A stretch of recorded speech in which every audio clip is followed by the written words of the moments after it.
November 15th, 2024. Yeah. All right. Welcome. Much love. Thank you for the feedback there, Deanne. Quantum. Good to see everybody out there. I want to thank everyone that shares the stream. You know who you are. Everyone that gets it out there in front of eyes that I can't reach. It's appreciated to the fullest. Seen several over there on X sharing tonight. Much appreciated.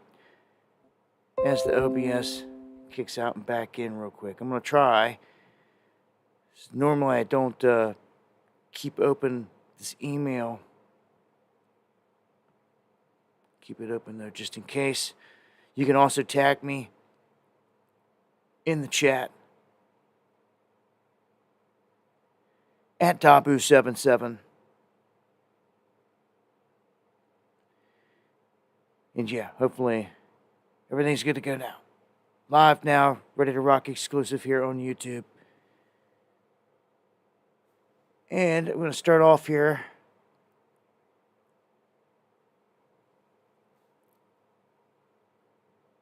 Looking at this cold weather that's coming through our region. A lot of people are going to be feeling this. Hope you're ready for it. Could get pretty interesting late this month. I mean, we're halfway through the month. The time is flying by. The year has flown by. And, yeah, man. 30s, 40s. I know people out there that are already seeing snow, like tacos in Colorado. That's pretty messed up. Try one more time for a mic check. See people saying buffering, sound skipping. Buff. Sit here and make sure that I've got a solid connection.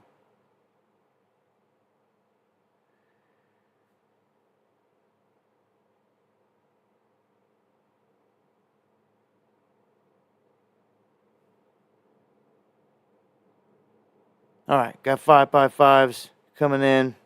Give everybody a chance to get a refresh in. All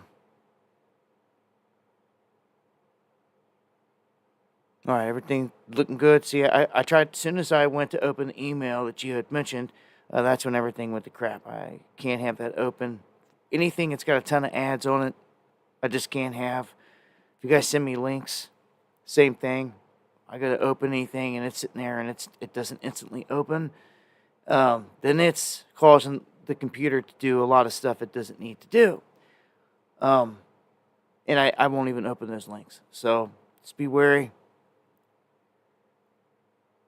of all that. All right, so I got a bunch of 5x5s coming through. Make sure that we're good. I was going to say the OBS cut out a minute ago, but it was quick. All right, refresh worked. Good.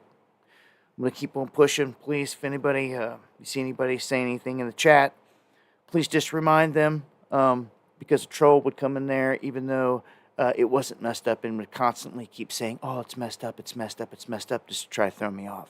But see, I'm wiser than that. So if you guys see what's going on, just let a new face know what's up. And we're going to keep on pushing.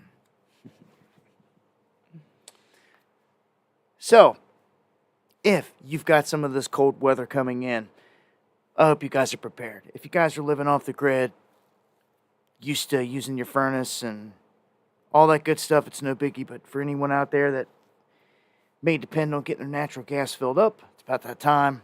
Or if you're depending on wood, I would think you would have been chopping before now. I've been doing a lot of chopping and splitting myself. Get ready for the next few months ahead. And I'll still be chopping some wood this weekend, just to make sure.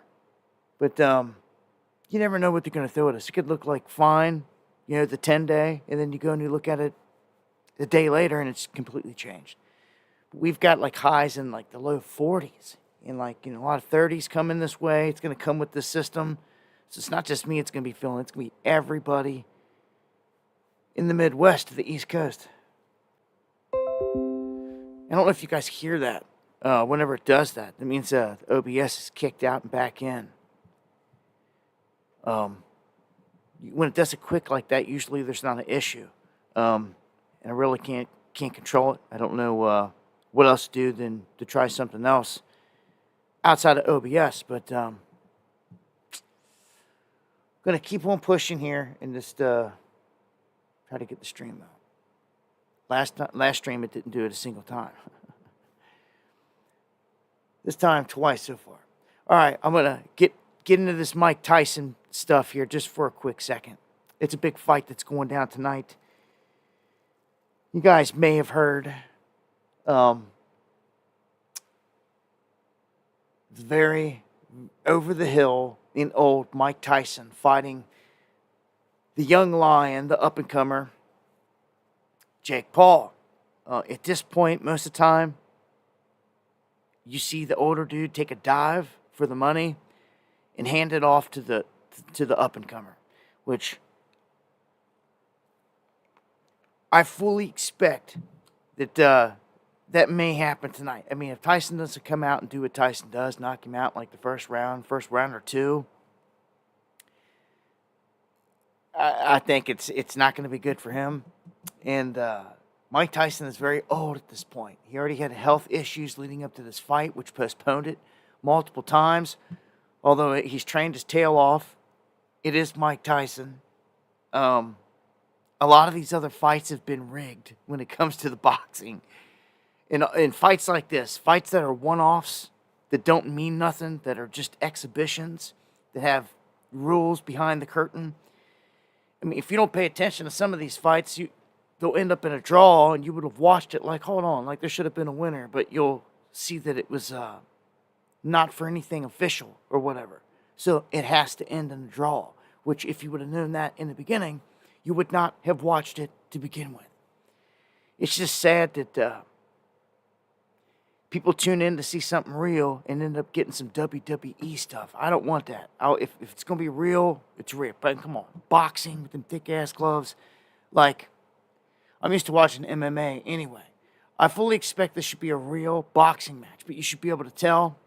I'm not going to be watching it. We'll probably be live when it pops off. But just saying, a lot of buzz around it out there. To me, this isn't doing Tyson any good at this point. It seems like he's already made his legacy. If he loses it, it's going to tarnish it. If he loses tonight and takes a dive for the money, whatever he's going to do, it's going to tarnish his legacy in the eyes of the people, because it's a "what have you done for me lately" type of sport in the eyes of the people. So Tyson hurting for money, though. Let's not get it twisted. Doing all these podcasts all the time and this and that, it's because Don King took all of his money from his heyday. That's right. Robbed him blind. He ain't got nothing to show for it. And it seems to me he's out here to get a payday. That's what Jake Paul's been able to do. He's been able to find these guys, come through, put on some shows at least, and get these guys paid. I think Tyson knew that. For whatever reason, this fight intrigued him. We'll see. I just, if somewhere in the middle of the stream tonight we see some updates that somebody won, I'll announce it. But yeah, let's get this party started. Quantum, thank you. Much love, respect, and prayers. Pure Bloods, right back at you. I've seen others checking in from the mountains and across the board here tonight. Lisa, good to see you. Colin. Yeah, anyhow, I just watch Tyson fight for real coming up. And to see somebody that, like right now, I know he's broke. And I speak the truth on things when I see him, put my 2 cents in of truth. And Tyson better not be taking a dive tonight. It'd be stupid. Pure Bloods in the house. That's right. Good to see you, Crown Jewels. I'm going to keep it pushing here. Get this started off here. with some news about Smithfield. If you don't know, Smithfield is a huge, if not the biggest meat supplier in the United States. And it's Chinese owned. So, this massive conglomerate, which think about it, if you're going to war with someone like them, do you trust eating the meat coming out of their facilities? I'm serious. If you're at war, dropping bodies with the country, where's the line in the sand? For real. You're allowing them in. Look, I've thrown the red flag out there. And again, one of these Trumpers out there that can catch wind of this, you need to pin Trump or get a hold of him, hit him up, let him know the Chinese have land right next to our bases. I don't hear no one talking about that right now. It needs to be talked about. All this border stuff's being talked about, but what about where they're already at? Inside the country. I'm going to talk about more of that here in a bit, but when it comes to the Chinese, man, we're going into another economic war with them. It's not a secret. It's out in the open. Trump is making it clear. We were in economic war with them last time. And he did it openly. And, you know, a lot of it was righteous, I will say, because China is known for stealing different people and businesses' intellectual property rights, your ideas, and making knockoffs of them in their sweatshops, and then selling it around the world, and being able to do it only because the United States, in its laws, allowed this to happen for the longest time. Because they allowed it. But Trump got in there and checked a lot of those things. But again, in 4 years, you can only do so much. It's going to be like the same thing this time around. Only so much that can be done, like on the positive tip. But man, when it comes to China, if you're going to do this, and you're going to go to economic war with China, which he is singling out, you're going to see that here later. Iran and China are the places that Donald Trump is backing to go to war. Sherry B, thank you for the coffees. Much love right back at you. I appreciate the support. That is the best way to support the show. Appreciate it to the fullest. And Quantum, again, thank you. Much love. Thank you for the super chat. I don't trust this. I know it's the biggest thing that comes to my mind. Look what we're catching here off the headline. They're getting in trouble because they're doing what they do in their home country. Somebody's getting a little too comfortable here. What are they doing? They're employing minors and children in these meat shops, sweatshops. I just don't trust it, man. I don't. It's a big thing. I think that we need to take control of what we're consuming, where we're getting it. Because if the enemy's sitting there feeding you whatever, I mean, come on. Come on. Coin Dragon, welcome to the underground. What's up, Tammy? Good evening, everybody. Everybody checking in. Good to see everybody.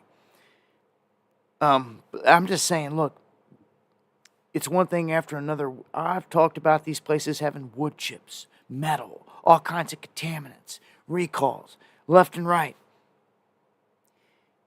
Hiring illegals, people that shouldn't even be here, that aren't even here legally to work, which could be doing anything to your food. And now minors. And this is at the Minnesota meat factory. They found children as young as 14 that, should be worried about homework and things like that. And they say just that this is unacceptable, that there's a reason the kids aren't allowed to work a full-time job in all this certain amount of hours until they're out of school, so they don't lose focus on the school and the schoolwork. I can only imagine that in the past 4 years under the Biden regime, it's gone to trash. Homeschooling's where it's at, if you ask me. But, oh, nice. It looks like we've got another blue banner on the video here tonight. Surely censored with the blue banner. Would I put Trump in there? I did. Trump's coming, war on cartels. Next time I can't even put Trump's name in the banner, or we're going to be censored right at the gate. Well, Smithfield employing minors. Started throwing it out there. It's Chinese. It's all the Chinese. They're doing this openly here. Again, we've got military places all across this country that the Chinese have bought in land and crept right up on the doorstep of. It's a huge red flag to me. We'll see how this whole thing is where they're trying to run people out of this country, how it's going to go. And here's a crazy one. When it comes to our food, what's already in our food is pretty scary here. They're talking about, in this article, they've recently discovered a common food additive that makes the skin of almost anything translucent. Literally. You apply this solution of a yellow food coloring, it's called tartrazine, to the skin, and you can see through it like glass. It's nuts. And then you can wipe it all away, and it'll go back to normal. It refracts the light and everything in the skin. They go on to explain it. It's pretty crazy. They say the physics behind this isn't that complicated, but this is a chemical that is found in our food. It's in our food. And if they're just now discovering things like this with this chemical that's in our food that can like make your skin see-through, it's like, what else is in there? They say that this can no doubt end up being a benefit for science and medicine.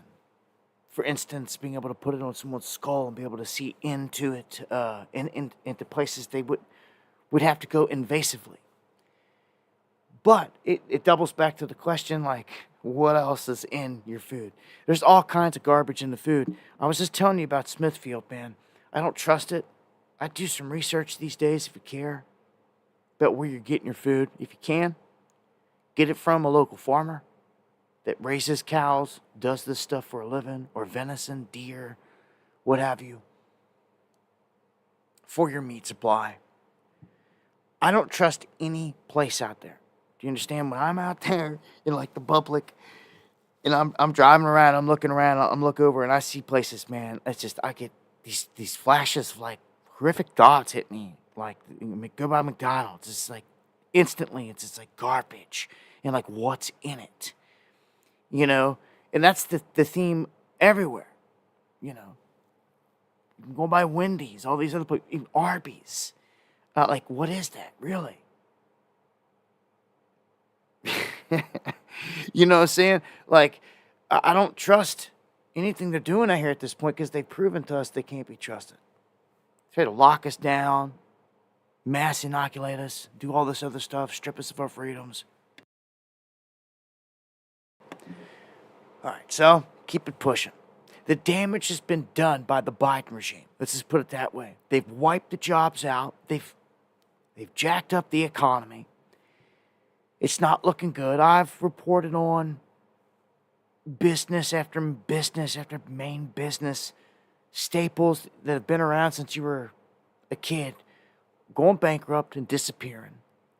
Jobs drying up and vanishing. The newest job numbers coming in showing numbers that are at a 6-month low, which is not good. NorCal checking in with 3 coffees. Pure bloods. All day, baby. Well, if any of you pure bloods out there are working at Advanced Auto Parts, hey, 700 stores about to close. This is by summer of 2025. That's a lot, man. Everywhere is just going down the tubes. We need these places. We need these places. I'm telling you. You need Advanced Auto and AutoZones. These places got parts. Because if not, you ain't ever going to find the part. And then you're dead in the water. I can see what's happening here from a mile away. But there's going to come a point come 2030, if all this isn't fixed and going the other way, this is going to be bad. So some people hear about this and like, oh, they keep pushing. I don't work, I don't care. And that's their attitude. Well, they don't, they don't care attitude, it's going to come back to bite us so hard. Already is. Everybody turning a cheek, looking the other way, thinking someone else is going to save the day. Nope. And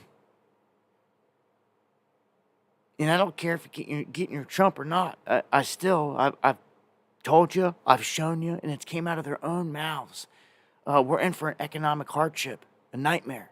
And they're going to make it even worse. Elon even said pulling $2 trillion is going to make it, it's going to make it dive, the whole market dive. That's 2 months out still, over 2 months out before they get in. And they can start to change things. And I'm hopeful that they will. There's no way that you get this much attention. You get these all-stars, as they're calling it, inside of the Trump administration. I know they're not all that, trust me. But these big-name characters and cats like Elon and all that, that are getting in there making all these promises, promising big things to the people. Consumers are drowning in debt. Hordes of businesses failing all over the United States. Okay? We've learned that total credit card debt has surged to a brand new record high of over $1 trillion. Nobody cares, right? $1 trillion. This to people in credit card debt. All this stacks up. Right now, the federal government itself is like $36 trillion in debt. So they're 36 to our 1 as they keep on printing, and as this ship is sinking. It's bad. You can see where the American people are. Consumers drowning. Inflation has killed everybody. It's going over here. In most U.S. cities, and maybe you can attest to this, Social Security payments last married couples only 19 days or less. I don't know. I know a lot of people out there are getting something through the government, whether it's food stamps or this or that or whatever it is. Social Security, something you paid into your whole life, and it's supposed to be there in the end when you need it, and they say that it won't be. You see that? We just had 13 people, 100 watching, and I just look over and it dropped like 300 people right before my very eye. That was just all over here on YouTube. Any of you guys feeling the pinch here, though?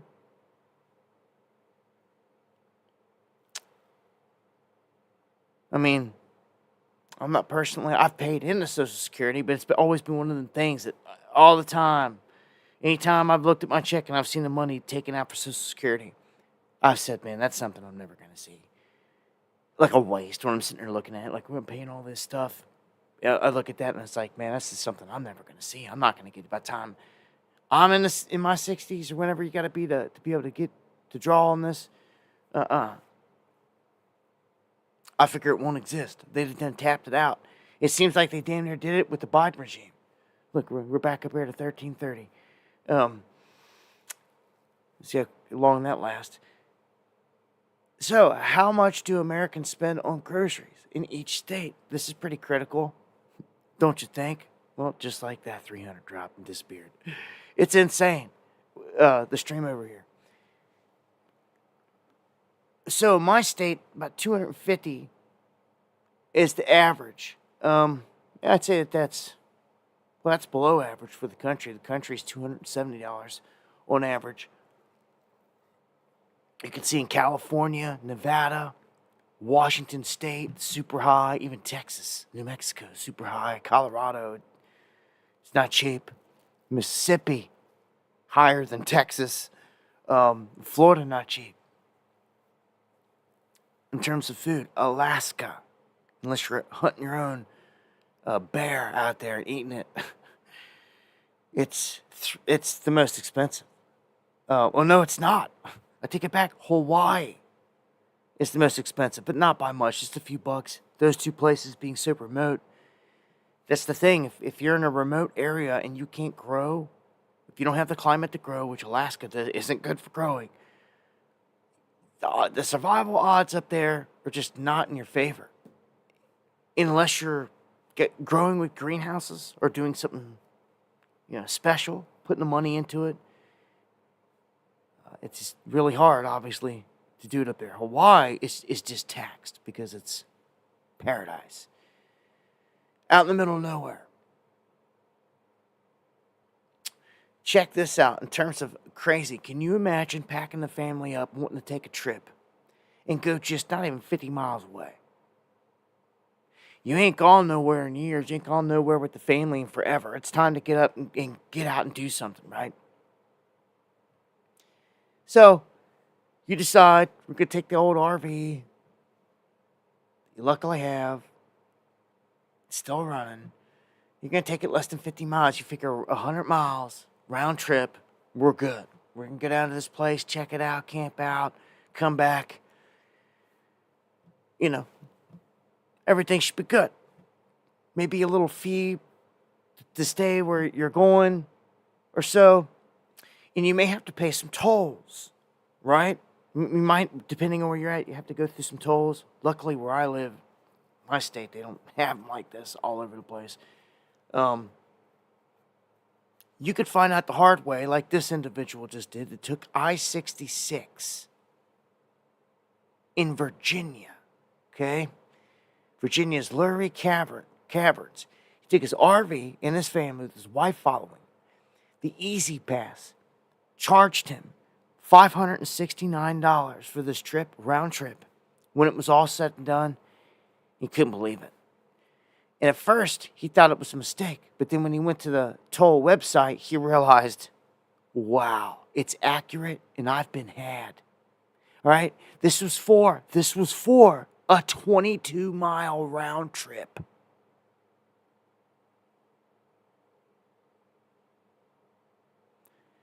You talk about we're getting reamed by our counties and everything else. This crap, it's got to stop. This is insane. Just to go a 22-mile round trip in the RV, and they want to say all this other stuff like, oh, if you want to be on the highway at peak hour and you got a big vehicle and all this other crap, it just hikes the price right on up. And it's like, man, that's garbage. Like, I don't care what it is. I don't care what you're trying to say, what the excuse is. None of it justifies someone trying to go on vacation and can't even go 22 miles round trip. That's like 11 miles away from the house. 11 miles and back. And you have to pay $570 because you hop on the highway. You might as well have taken the back roads. It was supposed to have saved him 20 minutes or something to hop on the highway. And apparently, it cost him all this money because the Easy Pass. What a ripoff. I avoid these routes.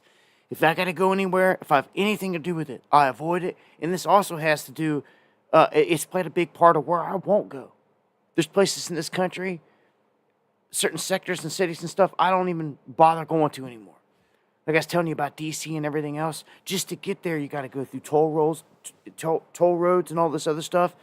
And some of them are traps. They don't even tell you. Or they're like, oh, we'll take a picture of your license plate and send you the bill in the mail. I don't want no bill in the mail later for whatever you want to magically say it is. Like, screw you. And, yeah, all of it. Shove it. Like, I'm not even coming to your state and giving you the money. That's how I see it. Especially with these commie states. I ain't doing it. I'm not giving them my money. I mean, that's how you fight back to begin with. I only go in there if it's like I look at this as like a war. Like, if I got to go on a frontline mission for something, and like nobody else will do it, and I have to do it, like, it's a different story. But in terms of going into these places, like, F them. Any of these states that want to go commie, they're about to feel the wrath, one way or another. Doing this to your people is garbage. You can imagine, man. Okay, so let's move on.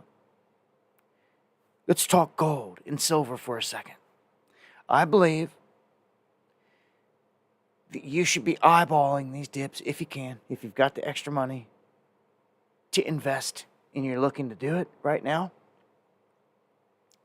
The window that's opened up here on gold and silver is beautiful. Okay, it's still coming down. 560. So it hasn't found a floor yet. Let me It's at 6 months. Let me go to a day chart. Okay, so we came down and we tapped 2555. Market's closed right now.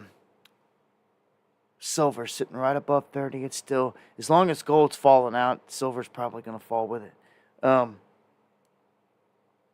Between 2450 and where it's at right now is my buy window. So there's actually a support when you back it out at 2450.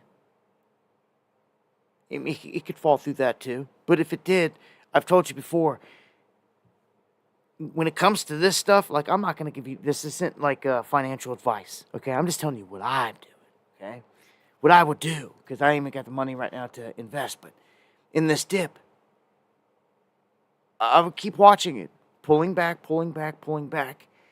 I just feel like it has more room to drop out, and more closer, as close as I could get to that 2450 mark is when I would enter on gold.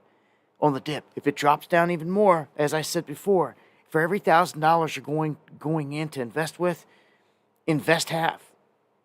Like 5 is what I would do if at this rate. And if it dropped even lower, you just got another 5 to buy it even lower. And then you're in. You're in for when it turns back up, because it's going to turn back up and take back off. Silver is something that I would really be watching and getting your hands on, because this is what you've got a chance to get your hands on. All of you do.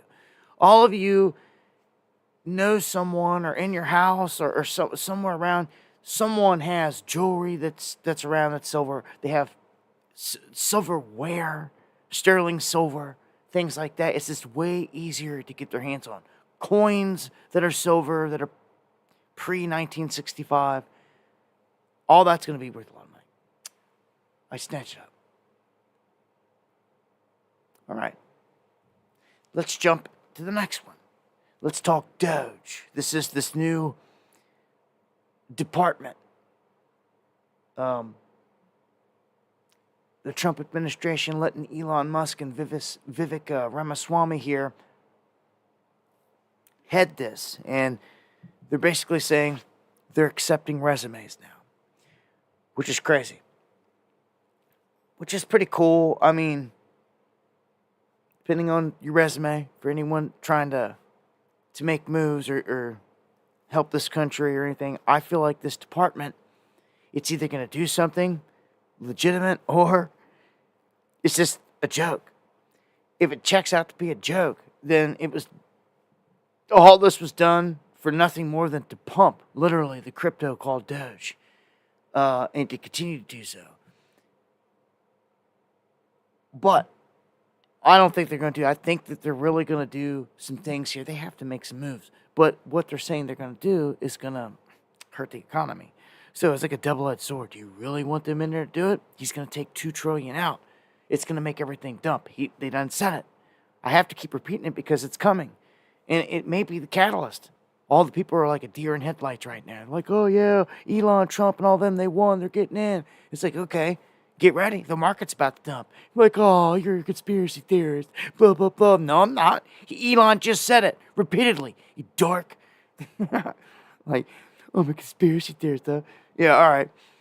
Okay, well, call me what you want. Time and time again. We call these things, and they happen.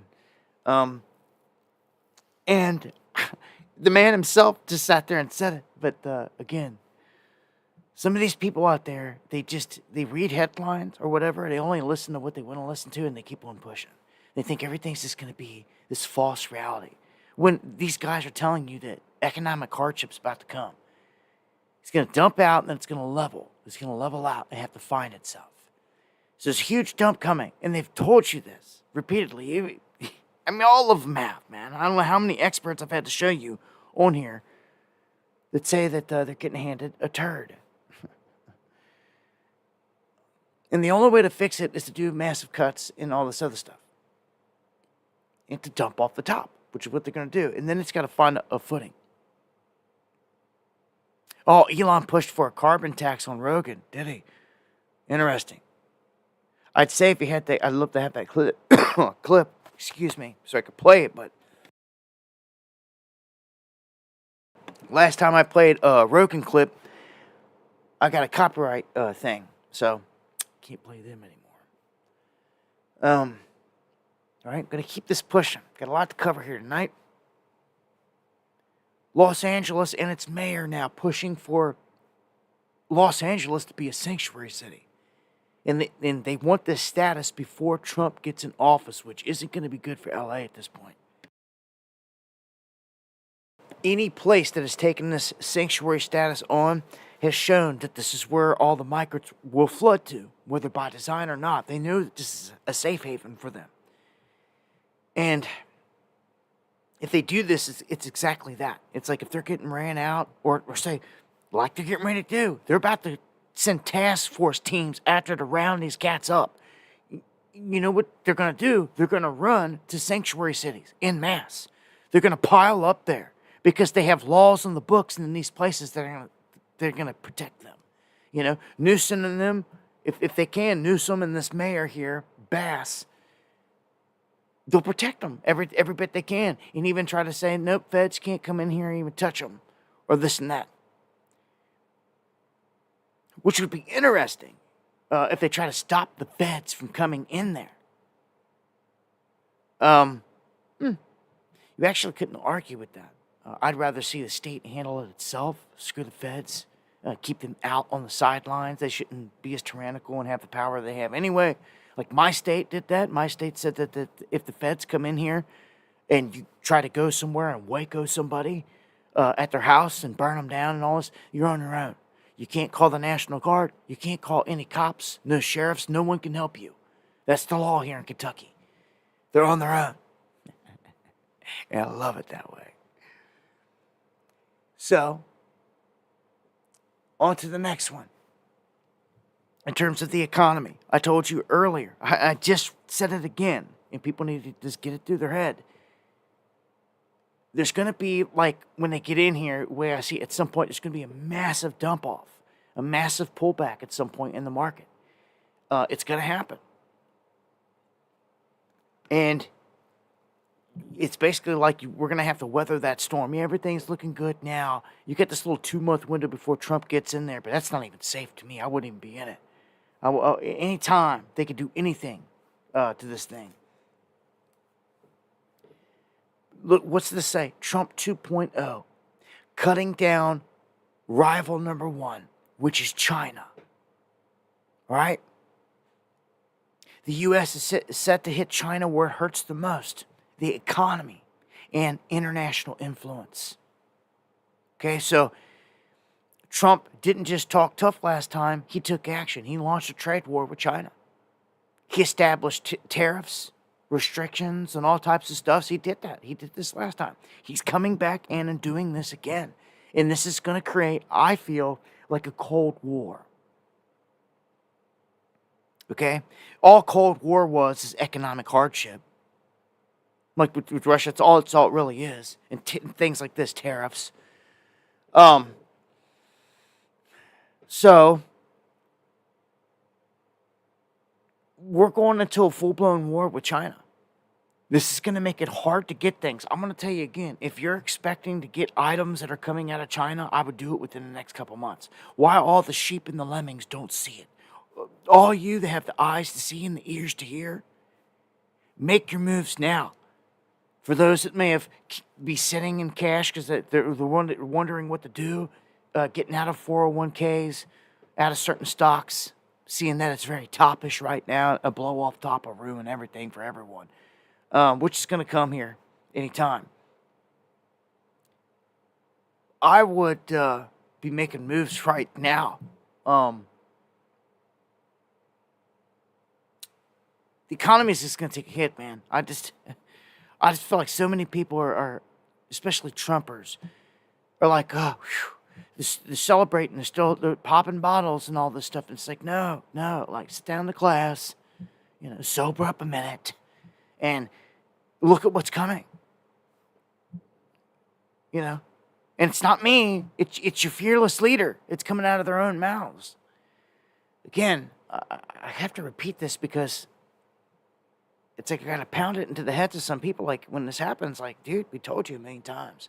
And I told you even before this whole election went down that it's going to happen on Trump's watch. That's the vision I was given. And it's all on record. You can just, every video I do, it sits there for the history books. I told you. So when this happens, those are the exact words I'm going to have to say. I don't like to have to say them all the time. But when it happens, especially in a huge dump, it's going to be hard to say, well, I told you. But I've spent all this time warning. You know. No one's going to want to hear it when it happens. They're going to be like, well, what do we do now? How do we get out of it? Well, if you've played your cards right this whole time, you can avoid this. If you get caught up in it, I don't know what to tell you.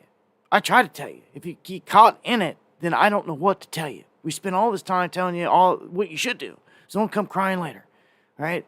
And if you're invested in gold and silver, like I've been telling you to do since 2017, you'd already be set.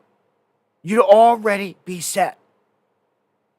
Right? And if you're late to the ball game and you're looking to get on board for the train, we're in a dip.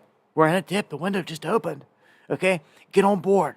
Because, like in my state, if you're filling up on gold and silver and all this stuff, it's not taxed no more. It's not taxed. So this is huge. From here on out, you can get all these gains. I'm telling you, man, gold's going to get to like $20,000 an ounce by 2030 is the way I see it. Depending on a few different things and factors. But the biggest thing is a market dump. And the attack on the dollar. I feel like there's going to be repercussions to these tariffs. BRICS isn't going to stop. BRICS isn't going to lay down. BRICS isn't going to do nothing but get stronger and stronger to counter Trump and the West and all this. And to serve as a platform for trade, as it is, to replace us. So when Trump tries to put tariffs on Germany or try to put them on other people, guess what? These people are just going to have enough, and they're going to be like, well, we're not doing it. We're going to go and get it over here through the BRICS network. It's all by design, I'm telling you, on this world stage. So the Americans just got what they wanted, what they asked for, so to speak. All right? So now you're going to have to, this is what people on the other side would say, now you're going to have to deal with what you asked for. What comes with it? Can Trump do a lot of things better for this country? Yes. Business-wise and everything else. Again, I just don't think that 4 years is enough to do something. You know? Especially when the next president can just come right in and erase it like it never happened. I mean, that type of stuff has got to stop. I mean, if it's tyrannical, then yeah, remove it. But I don't know. I wonder about those things. 2028 is going to be very interesting because the savior Trump isn't going to be in the picture no more. He's going to be gone. Who will be sitting there is Shabbat-controlled J.D. Vance taking the torch. I fully expect them to just continue to prime him. It's like the golden child from here.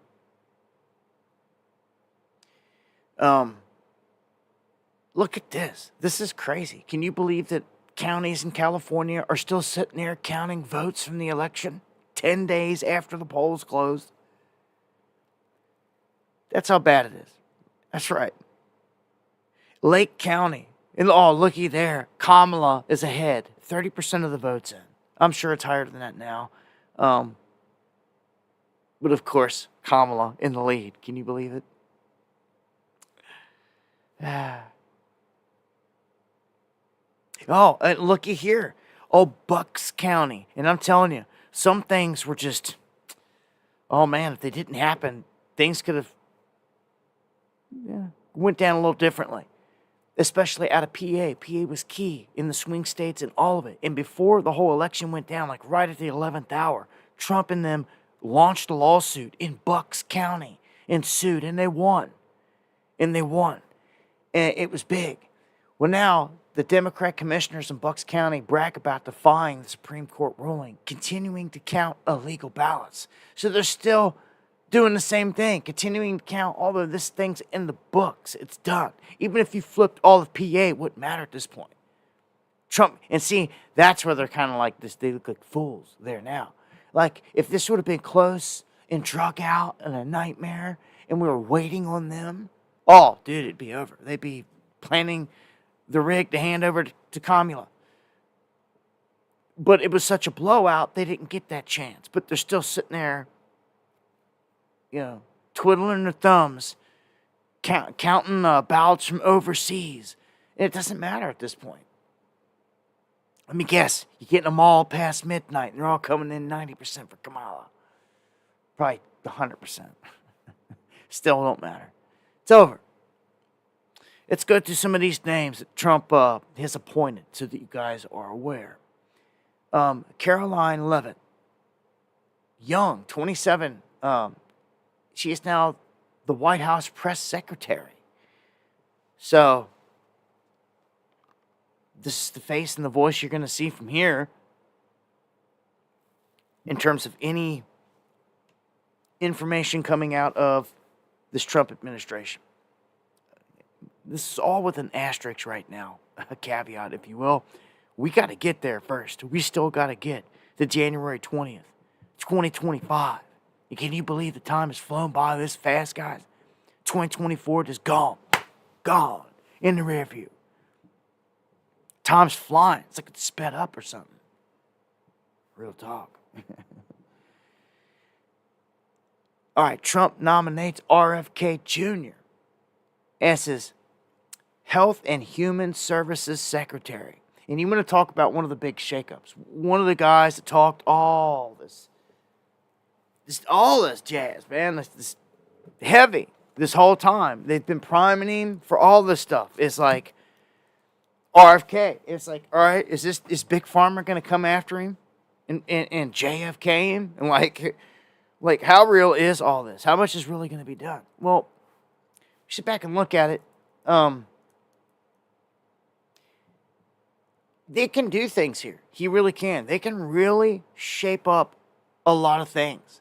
Trump didn't do this like this last time. He didn't. It seemed like he's more concerned with putting family members in spots. And this time, it was more geared toward, he went toward all-star type of names and faces that actually got some background on this. And this is what he's been promising. I mean, this is his area, So if he drops the ball here, he'll never be forgiven. And the other side's looking at it like, look who they put in charge. This disease having dude with the brain worm, used to do heroin all the time, is their pick. You can't say nothing because it's all facts. That's what's creepy and scary about that. Is that even though they're talking all that crap, that was all true. Scary. Oh, yeah, they said roadkill eating. They added that in there, and that apparently wasn't true. It was just a photo op, but who knows what that dude's eating. All I'm saying is he's got a position to change the country, and I really think that he's going to make some big moves. Okay? He better. Since 2005, I spend 30 minutes praying every day when I get out of bed, and my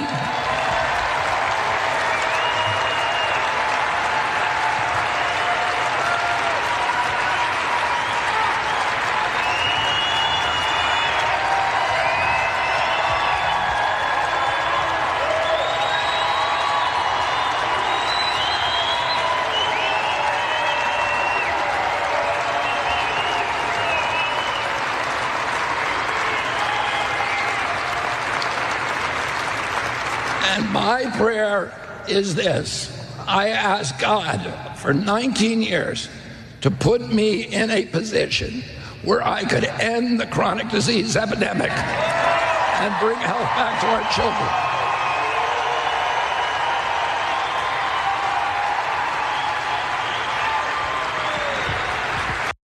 That's pretty powerful stuff right there. Now, it's time to do that then. Now, let's put our thinking cap on and let's be real about this. What does this mean? Where are we going from here? Well, if you're really going to do this kind of damage, you're going to have to go through and take out establishment heads and higher-ups inside of all these agencies. Entire agencies are going to have to go. Guess what? He's done said that, and I believe he's going to do it. Then you take on Big Pharma. This is where you should know this is going to get really dicey. If you're going, this is just like it reminds me of JFK targeting and threatening and targeting the CIA in the upper echelons and all the boys. And you've seen what happened when you become a real threat to the establishment. They take you out. And I've always wondered that about him, just because he's a Kennedy. Like, if you're really a threat, then why didn't they do you like they did your daddy and your uncle? Let's just be real about it. When you're a real threat, we see what they do. They tried to pull that off, the imagery with Trump there, right? A couple times to paint the picture, which they did a horrible job, you ask me. But they did it. They did it. They got the masses. That's what counts. That's all that counts, is that they got the majority of the masses. If you control that, they're winning. And that's what they've done. But how can he come through on certain things? It makes me feel like, dude, some of these promises got to be left empty, or you got to find a way to where he's not going to fulfill them, because he's going to be targeted and attacked by Big Pharma if not. So it's a crazy situation. It's like, if you ever see anything happen to this dude while he's doing this, you already know. You already know. The guys that invest big money in jabs, like Gates and all them guys on the other side, you know where it all come from. It's all their money tied up into this. It's all their baby that they spent all this time building up and creating. And he's about to spend 4 years dismantling it, which is more power to him. More power to him. Forget the whole left-right paradigm, all the politics and this and that. If someone wants to actually get in here and do some positive things, you do it. Who am I to stop you? You know? But we're all watching. So, this is either going to be the era of huge promises and they'll come through, or big come through in huge change. I can't rule it out. We got to keep the door open where there's a chance, man, that good things can happen. We're just accustomed to so much crap happening, right? We need to shift. When I was growing up, I knew who the presidents were and this and that. But like when I was a kid running around, riding a bike and things like that, politics were never like this. They were never this heavy. Nothing like this. Nah, never. Weren't brought up in school. They weren't pushing aside an ideology. I mean, granted, I remember back it was Bill Clinton. Still, we had a Democrat back in there, but life wasn't nothing like it had been throughout this past regime. Let's just put it that way. Like, they're pushing this in school where young kids are like, oh, it's got to be Kamala and all this other stuff. And no. You keep the politics out of the schools, especially the young schools, because they're just brainwashing them. They're getting them ready for an establishment mindset, which is bad. They're getting them ready to be a yes man or a yes woman. Just do whatever they say. Yes, sir. Yes, sir. Do this, do that. Yes, sir. Yes, sir. No, that's not how you be. You be independent and not afraid to say no. You should say no often. Except for where you should say yes. All right, so here's some more picks. President Trump announces his personal lawyer, Todd Blanche. It's going to be his personal lawyer, front line guy of protection.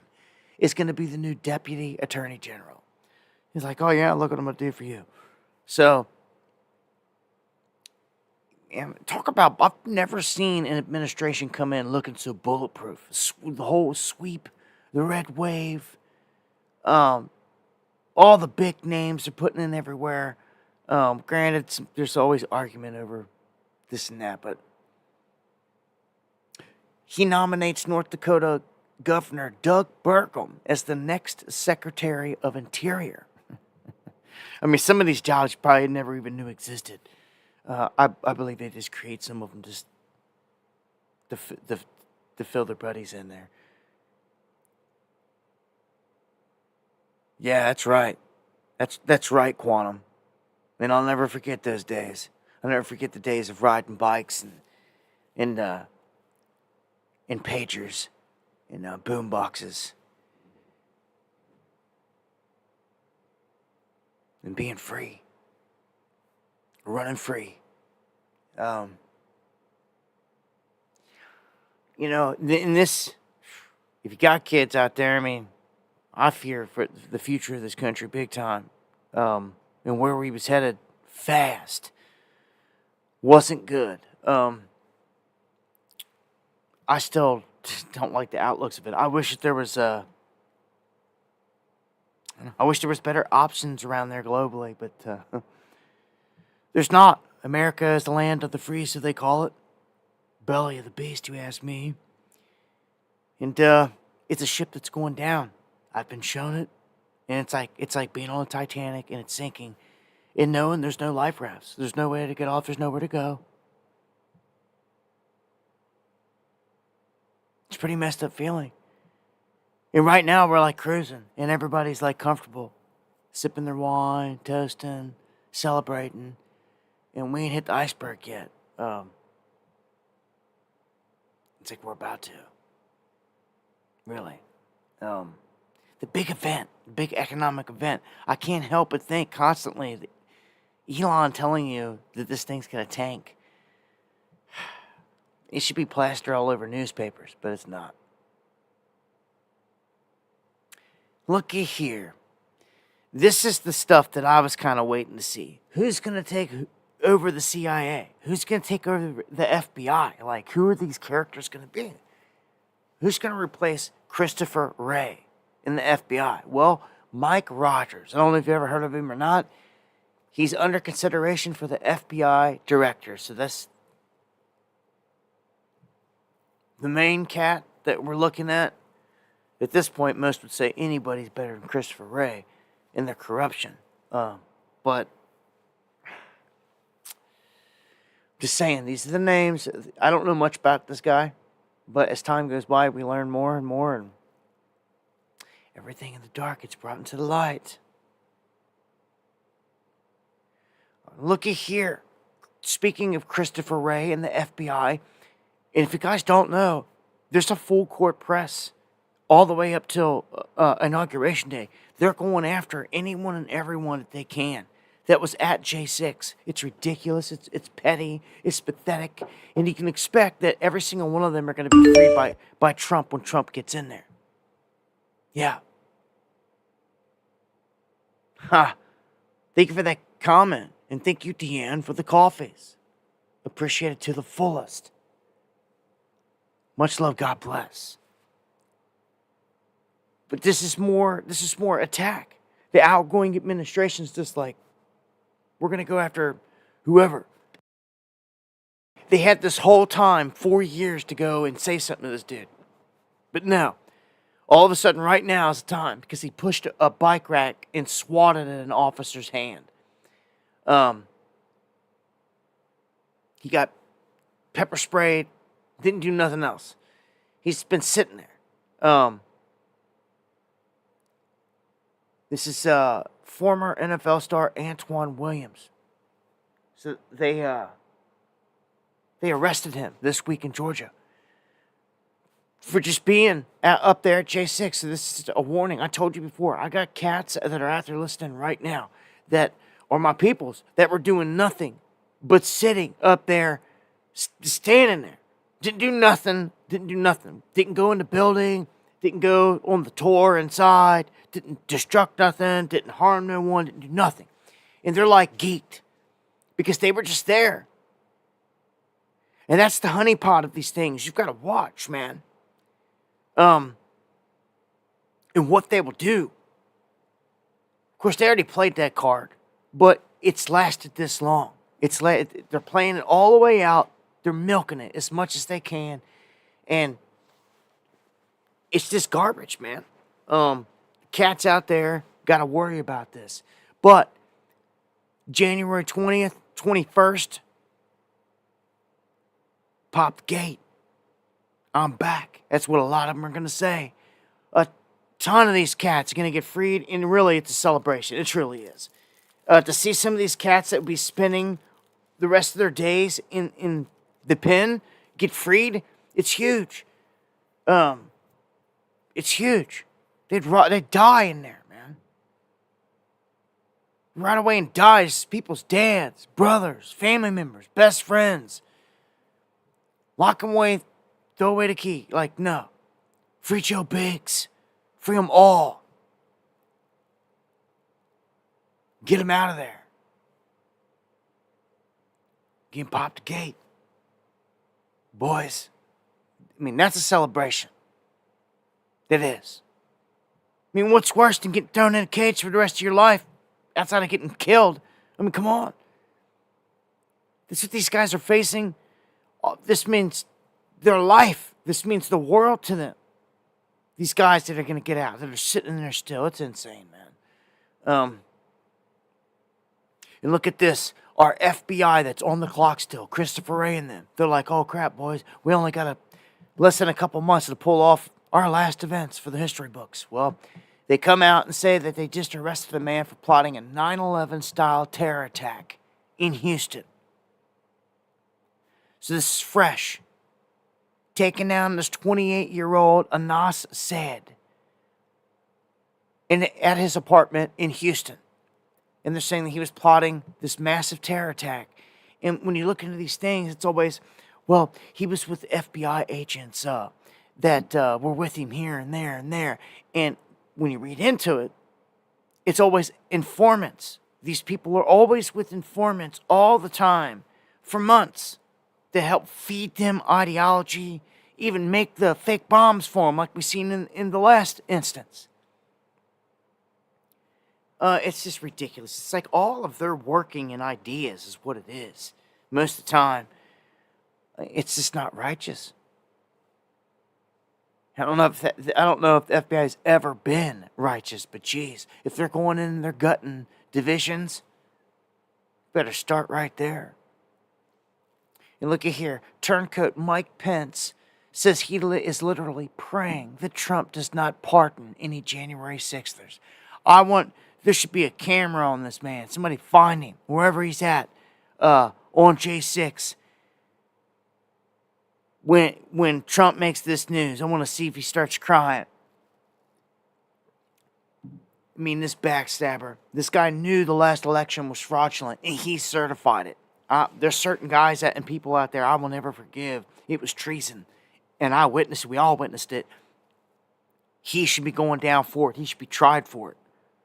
Of course, Trump isn't going to try his former vice, which is garbage. He should. He should bring it up. He should call him out. If it's real deal, I would. I would in a heartbeat. I'd have him tried. See, that's the difference of what's a show here and what's real. I pull him in like he'd get burnt. But dude, you certified illegitimate results last time. That's treason, and you knew it.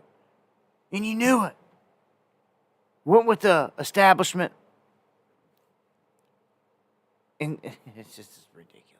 All right, let's go through this list here. Let's just keep on pushing. Actress Eva Longoria revealing she's moved out of the country, out of the dystopian America, after Trump wins. Let the good Lord hit you, or the doorknob hit you, or the good Lord split you. Not the term. Oh well, I don't care. See ya. Who's this? 98-year-old Dick Van Dyke. Yeah, see, some of these guys you might have enjoyed movies back in like decades ago, still hanging on out here. But this dude, he's a Hollywood waybacker. So of course he's got the Trump derangement syndrome, whatever. He's basically saying that he ain't gonna live through all this. Is what he said. He was asked, "Go, are you happy that Trump's gonna be in there?" And he's just like, "I ain't gonna live to see it." Getting out of his vehicle. So it's like he fully expects, I guess, Dick Van Dyke here. He's gonna die in this 4-year window. He looked through it like he was doing all right and got his wits about him for 98. Got out of the vehicle by himself, moving around, able to talk and everything. So I don't know if he's got anything major he's fighting, but I don't know. Yeah, looky here. You see this dude? I'll never forget. 2016, RNC, Cleveland. I'm running the streets, live streaming, doing my thing. I'm seeing certain characters that I've never seen before. That you've seen on TV a million times. Famous cats. All over the place. They're like all around you. And so I bump elbows with none other than Geraldo. And he's right there, and he's talking all this crap, and I looked at him, and the first thing I thought was like, man, dude, you're a leprechaun. Like, you are so short and tiny. And then I look around him, and there's like 2 or 3 of these big dudes, and I catch wind that those are his bodyguards, personal bodyguards, and the one is his brother. I'm like, brother from a different mother. And we were clowning him because he's an establishment goon. We were calling him out. Judas Pence is right. Thank you for the coffees and the comment, Colleen. We started calling him out. I got it all on film on my channel. I was dogging him out. I was just going ham on him. I was just left and right. I had whatever at the time was going on. I was just hitting him with this left and right. He couldn't even hang. And I was being polite about it at first. But then when he turned around and gave the nod to his brothers, and they all formed a wall and all this, I turned it up a couple notches. Like, oh, you're going to stick your guards on me and this and that. And then we just started dumping on him. Started dumping on his establishment ass. And he didn't like it. He folded and ran. So he's full-fledged left-leaning, always has been. Oh, and I got to throw this out there. Not telling anyone to harm a hair on Geraldo's head. Just let him be. Let him live his life, and unless he's going to see a day in court with all the rest of these criminals. But when I was growing up, I don't know the exact year, how old I was, but I was a teenager. And I had a buddy few doors down named Mike.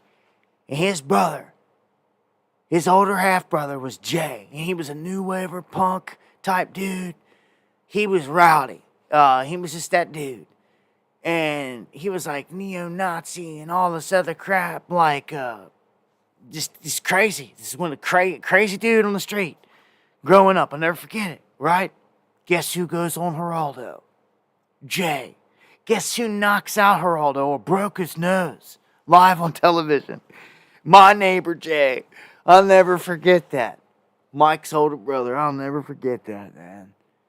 I'll never forget it, man. Seeing that on TV, everybody talking about that in school and everything else, man. Splitting up. That when I seen him, I was like, damn.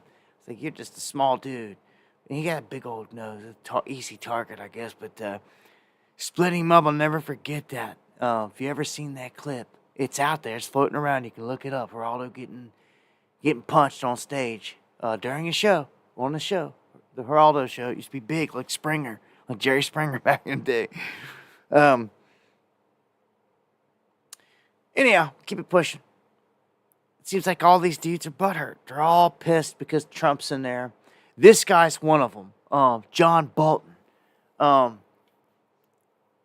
He's already accusing Tulsi Gabbard of pushing Russian propaganda, calling Matt Gaetz, the worst nomination in history. In all this, they're completely upset about this. I'll play a couple clips just so you can see what this guy's saying here. I don't think either she or Matt Gaetz ought to have a confirmation hearing until they have both had full field FBI investigations. Why do you then think? I think the Chinese would say, Hold on, FBI investigations maybe into they are Gabbard? serious. I think so, given the Russian propaganda that she has espoused over the past period of time. I think she's a serious threat to our national security. I think Republican senators should reject both of them. Yeah, you hear what he's saying about? It's crazy. We go to the next one. President-elect Trump intends to nominate Matt Gaetz to run the Department of Justice. What was your immediate reaction when you heard that? Well, it must be the worst nomination for a cabinet position in American history. I think this is something that falls well outside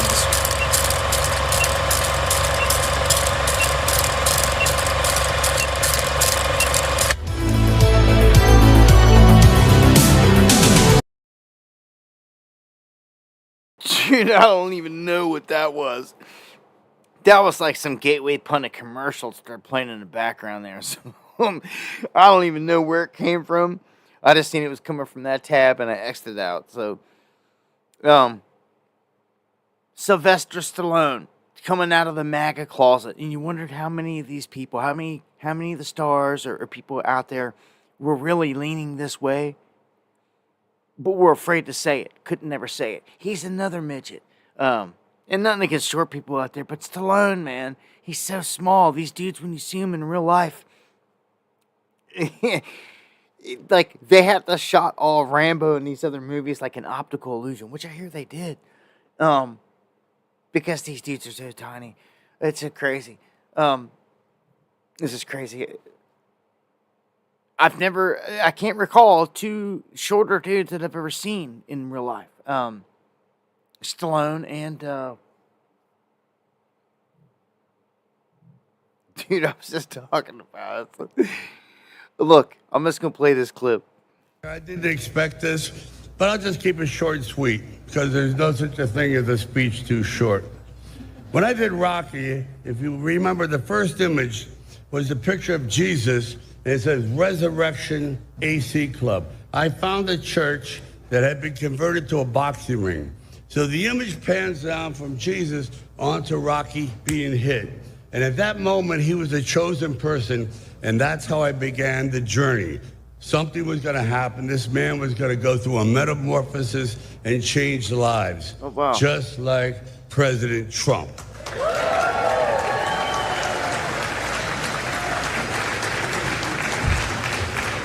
We are in the presence of a really mythical character. I love mythology.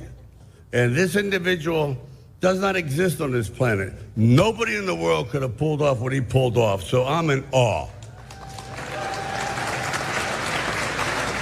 And I'll just say this, and I mean it.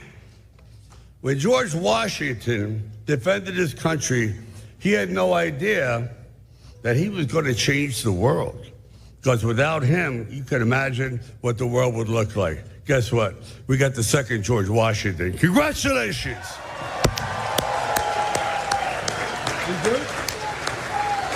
But And I'm proud to be an American. He walks back up. That was like hilarious. He's like, goodbye. And then he leaves and he walks back up to the... anyhow. Yeah, Stallone coming out of the closet. This was all... that was Mar-a-Lago. Like, Mar-a-Lago's got this huge stage set up and a ballroom and all this stuff. Just like...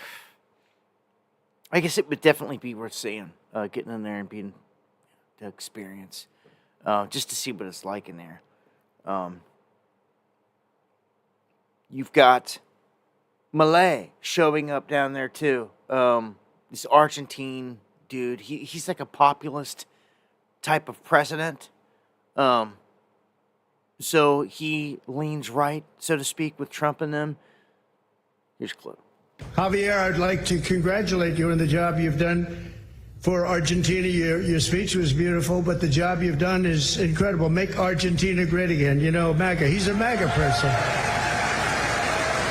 And, you know, he's doing that. He's actually He's actually doing that. Just happens to work with EA. That one we don't have to worry about. It doesn't work so well with other countries, but you know what? I think your numbers are working also. You've done a fantastic job in a very short period of time. It's an honor to have you here.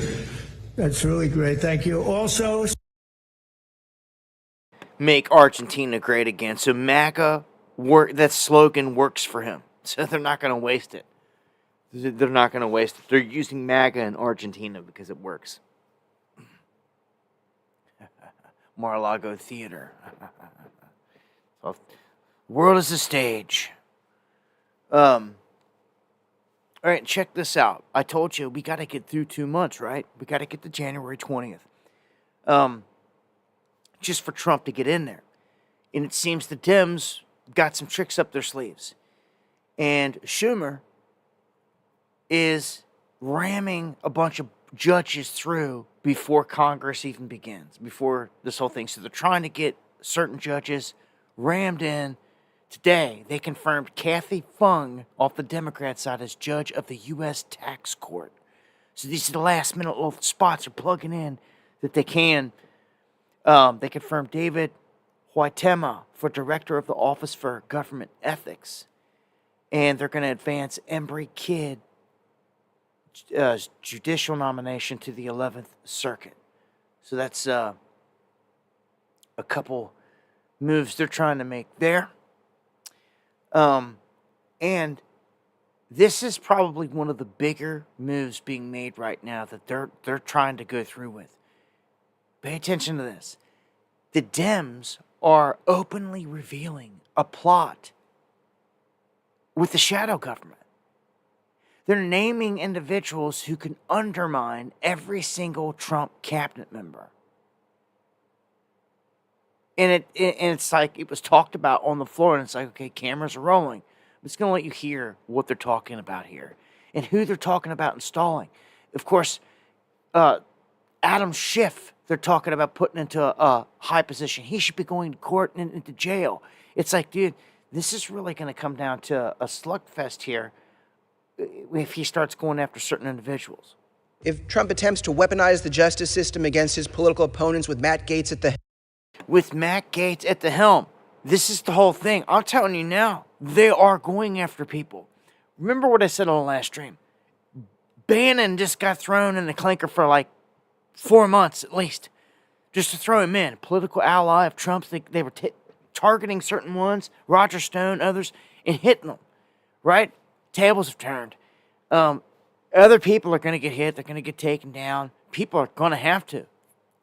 For Gaetz to answer to the people, people are going to have to go down. If he does not come through, they'll have his head. Any of these people, same with RFK Jr., if he doesn't come through, they'll have his head. You've made all these promises to do these big things. You better start doing it. Some heads should roll, without a doubt. I'll let you hear. Helm, we could see incoming Senator Adam Schiff as our shadow attorney general, arguing against replacing our independent prosecutors with Trump loyalists. If Trump seeks to eliminate the Department of Education, Congresswoman Johanna Hayes, a former Teacher of the Year, could step up as shadow education secretary to loudly defend public education in the United States. If Trump orders Marco Rubio to hand Ukraine and much of Eastern Europe to Russian President Vladimir Putin, Congressman Greg Meeks, as Shadow Secretary of State, could be a strong voice in support of maintaining international relationships and protecting democracy at home and abroad. Senator Michael Bennet as Shadow Treasury Secretary, and Congresswoman Susan DelBene as Shadow Commerce Secretary could help ensure the middle class and small businesses have a voice in government and call out Trump's proposed tax cuts for billionaires and corporations. As Shadow Defense... Why would you call... I don't know. I'm not going to play the whole thing. You get the point here. It's a complete shadow setup of every position that you can think of. As it said in the beginning, to undermine. Yeah, if there's a coup, as David Simon just said right there, if there's any kind of coup or anything crazy that goes down, this dude's telling you right now in advance. This is pretty big. The fact that they did this in the open, it kind of scares me. Because the occult, esoterically, they have to operate this way. This is aired on C-SPAN, which most people do not watch or even pay attention to. Okay? It's aired there. It's a free public access channel. But again, most people, you've got all these cable channels to pick. No one's watching C-SPAN. Very few. Okay, so I feel like they're letting the truth out there. They have to do this. If they don't have time to do this any other way, like put it in a movie or telegraph it in a sigil some other way, this is what they do. And they'll do it when the moon is void of course. Is when it'll be released. And if you're not hip with that, when they release information, when the moon is void, of course, when it's not in a star sign, information isn't soaked up by the masses as well. It doesn't stick, so to speak. And this is known. You may not believe in it, know about it, or whatever, but they do. And it's just, to me, it's a hidden science. It's not magic or anything. A lot of these things you call magic are just a hidden science. And if you knew it, you wouldn't be calling it magic at all. But as long as you're tricking someone else because they don't have the knowledge and know how to do it, they call it whatever, right? But I go on and on there. What's this next one? Whoopi Goldberg. I mean, don't they ever just shut their mouths? No, that's what they get paid to do. Sit there and talk crap. She apparently doesn't get paid good money to do it because she was complaining and she was saying, "Oh, if I had the money, I wouldn't be on The View." Literally, she said that, and must be paying her peanuts. Her establishment masters to do all that crap talking. Like, is it worth it? Is it really worth it? So she's saying she was refused service by a New York City bakery due to her politics, and that they noticed her and this and that. And it checks out. She gets called out, and it was a lie. And the business owners and all these people come out and take to the airwaves, call her out. Place that made these refused to make them for me. Oh, really? Yes. What? Oh, No. Let me explain. They said that their ovens had gone down, all kinds of stuff, but folks went and got them anyway, which is why I'm not telling you who made them. But can't be because I'm a woman, but perhaps they did not like my politics. Yeah. But that's okay, because you know what? Listen, this is my mother's celebration. Yeah. Pick these up and celebrate with me and my mom. Apparently she was lying about the whole thing. These people seen it and caught wind because I guess she thought they wouldn't be watching. What's happening? Whoopi Goldberg causing problems for a bakery, and now a Staten Island bureau president is speaking. Let's watch. And I think the bottom line here is, after we're going to call up Jill, who has had to endure something that she shouldn't have to endure. These people are up at 3 or 4 o'clock every morning. The sacrifices they've made, the holidays they've missed with their families.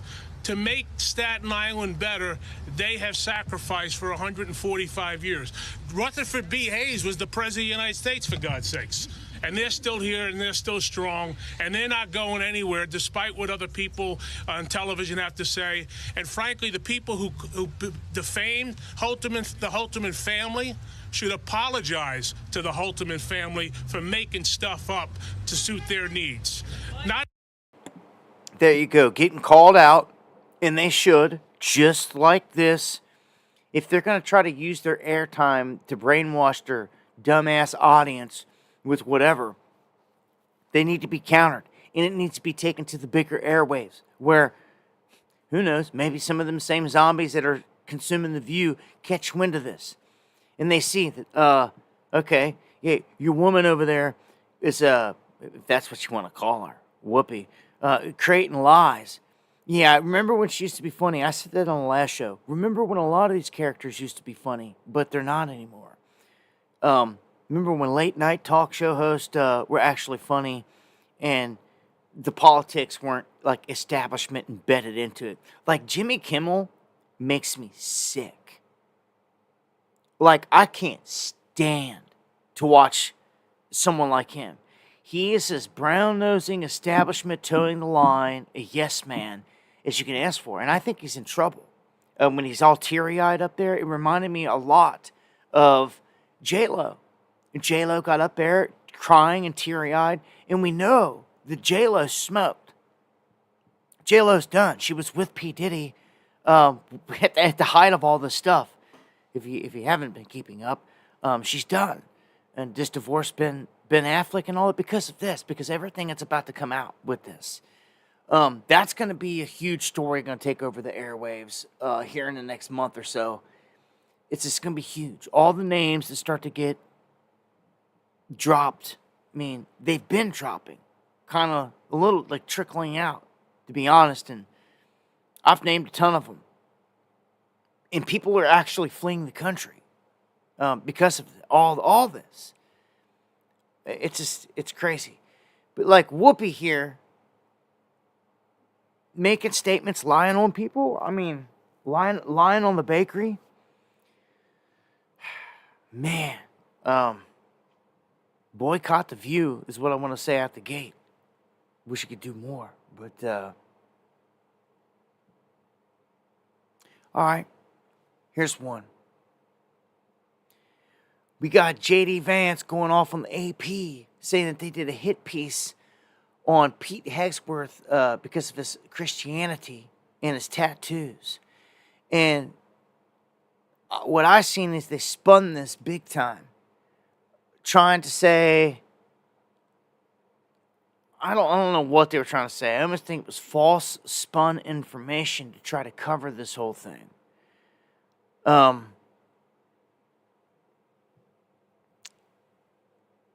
what I mean by that is they were saying these were swastikas. And these are not swastikas. Okay?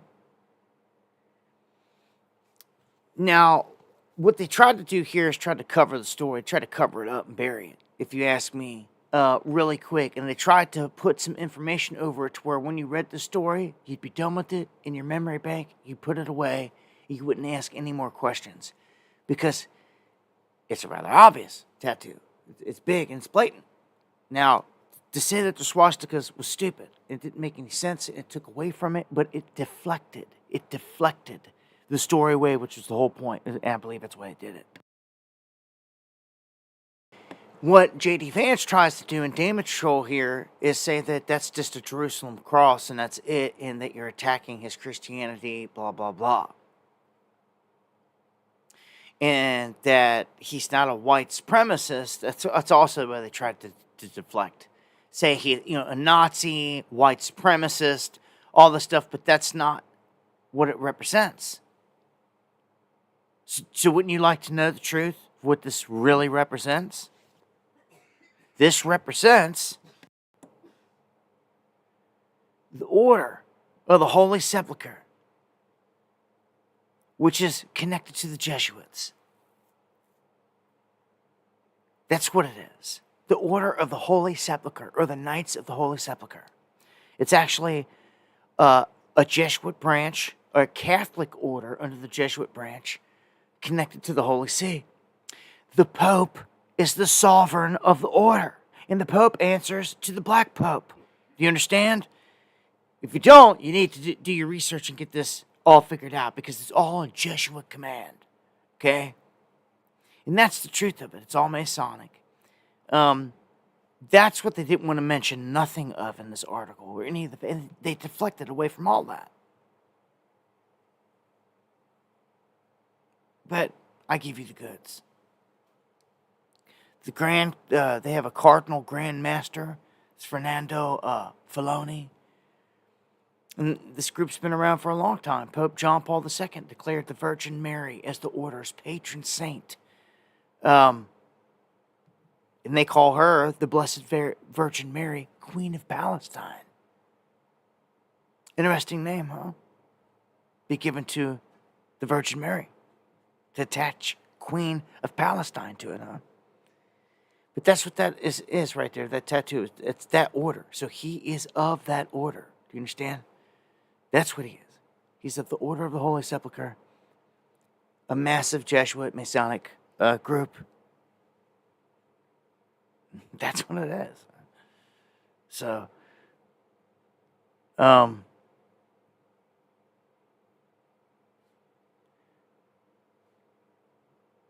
right, Russia rolling into the Kursk region. And I said this before, and I think that they'd probably be wise to do it. In any open territory that they can take right now, they should take. There's no negotiations being discussed full scale right now at all. So in their mind, if Trump's coming to the table and a whole peace thing's going to get worked out, any area that you really think that you should have, take, or sit still, hunker down. They're not giving up an inch of what they've taken. So they just sent 50,000 troops into the Kursk region. And this is the full-scale boot to the Ukrainian army, which says this is a major move. So it's kind of to be expected in this transition period. I mean, Trump is not in power right now. Trump's win unlikely to substantially change the U.S.'s stance on Ukraine.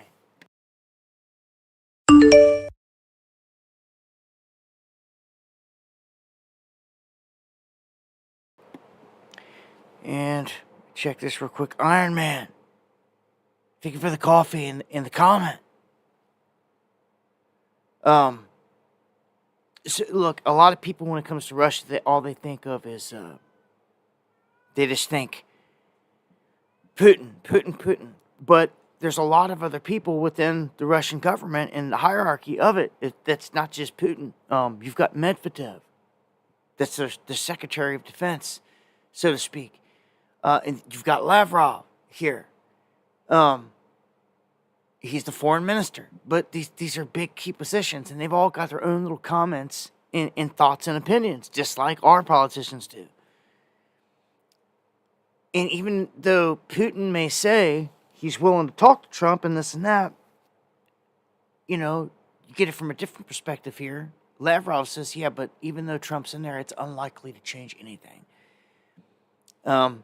He could be playing hardball, which, again, wouldn't be a surprise. But Russia is open to peace talks as long as Trump starts them. This is kind of odd. Everybody's setting the stage here for Trump to come in as this master peacemaker. It's kind of scary, prophetically scary, the way that this is setting up. Wild. We talked about the Hopi prophecy and purification, all that stuff last time on the last stream. But now this,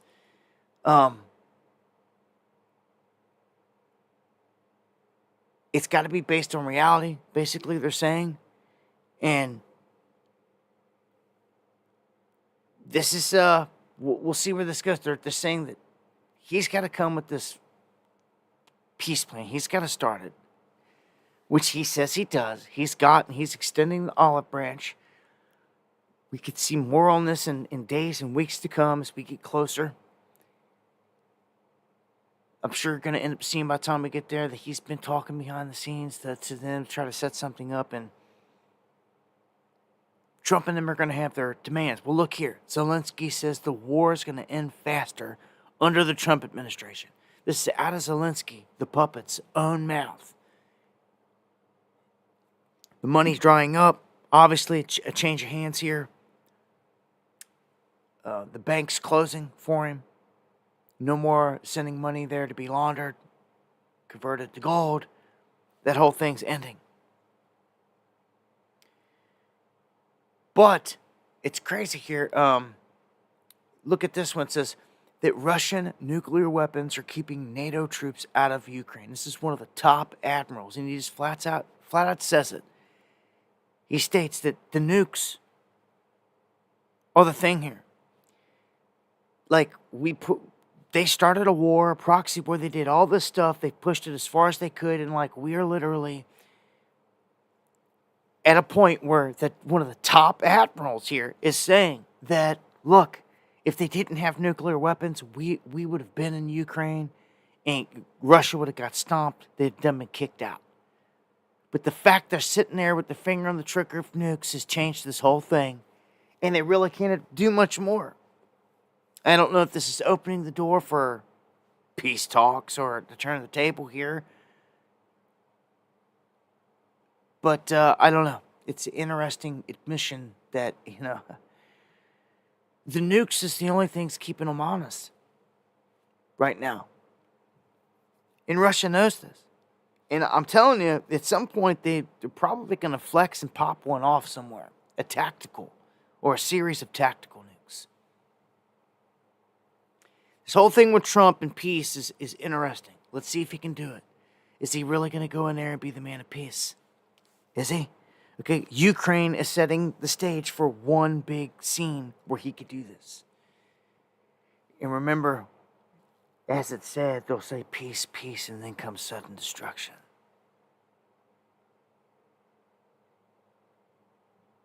Okay?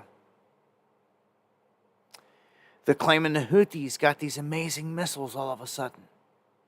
The Pentagon's shocked by the sophistication. It's getting scary, they say, and I'm like garbage. But this is what's happened on the world stage under the Biden regime. Our military has taken a back seat. It's been declined in other areas, other places like the Houthis, Iran. These are the places they've made advances, where their missiles are just taking out ships left and right. Israel. Now listen here. I just told you about Trump playing this whole savior thing. Okay? Look here. Israel. They're telegraphing. They're planning to stay in Gaza through 2025. So all the massive everything that we've seen happen in this region looks to continue into the next year under a Trump administration. Who's going to stop it? I mean, they're flat out telling you and pointing it out right now in front of everybody. Like, oh, no, you thought it was bad, bombing, all this and that, all over. No, it's going to continue. Okay? And they're telling you right now, and they're saying their man's in the White House, so you ain't going to stop them. That's what they're saying. Okay? That's what they're saying. And looky here. Looky here. Israel said seeking a Lebanon ceasefire by January. And they're going to call a ceasefire in Lebanon as a gift to Trump. This is huge, dude. Israel don't do this for no one. For nothing. You can tell me you're gonna stop mauling everybody in the region there, blowing up the pagers, doing all the crap that you've done there, as a gift to Trump. So that makes Trump look like a king peacemaker. Do you see? Do you see this? Do you see? This wasn't happening last time. Although last time they put him on a coin with King Solomon and they named a whole area called Trump Heights after him. Oh, yes, they did. Which they didn't do for no one else. No other leader. You're crazy if you don't think that this isn't going to straight war backing Israel in every aspect under a Trump administration. Because it is. It is. But look, a gift. So all of a sudden, Trump's going to come in and, he can go over here and he can make peace in Ukraine. Everyone's going to be like, oh, the savior. And then he's going to go over to Israel and he's going to be like on the front of Lebanon. He's going to make peace. And they're going to be like, oh, this man of peace. You see, on two fronts so far, right there. Two fronts so far, right there. But on the other side of the coin, what's this say? Israel and the U.S. It's no longer just Israel. They're coupling them. More and more. They're ramping up airstrikes on Syria as a counter-Iran war expands. There it is. There it is. I shut down a New York Post article I had up here that said that Iran just released a statement to our government saying that they would never assassinate Trump and that all that talk's garbage. And I was sitting there watching. I'm like, hold on, okay, like the world's a stage here, but like they're calling it out. They're saying, "No, the left is making this crap up, and they're trying to spark a huge war." Well, no, the right, the whole dang government is coming. It doesn't matter what side. They're coming after Iran. I do not see them backing off. This is it. Under Trump here, it's the push. They already are setting the stage before he's even in. They're trying to kill him, trying to assassinate him. They push the headline every week, multiple times. It's obvious. This is where they're taking it. And the fact that they can say, oh, they're trying to assassinate him and all this is plenty enough for every Trumper out there to just keep your mouth shut and not protest a war or anything like that. Yep. So that means bombing Syria is what we're supporting and where our troops are at. And going after Iran. So fully backing Israel in this, if you haven't seen.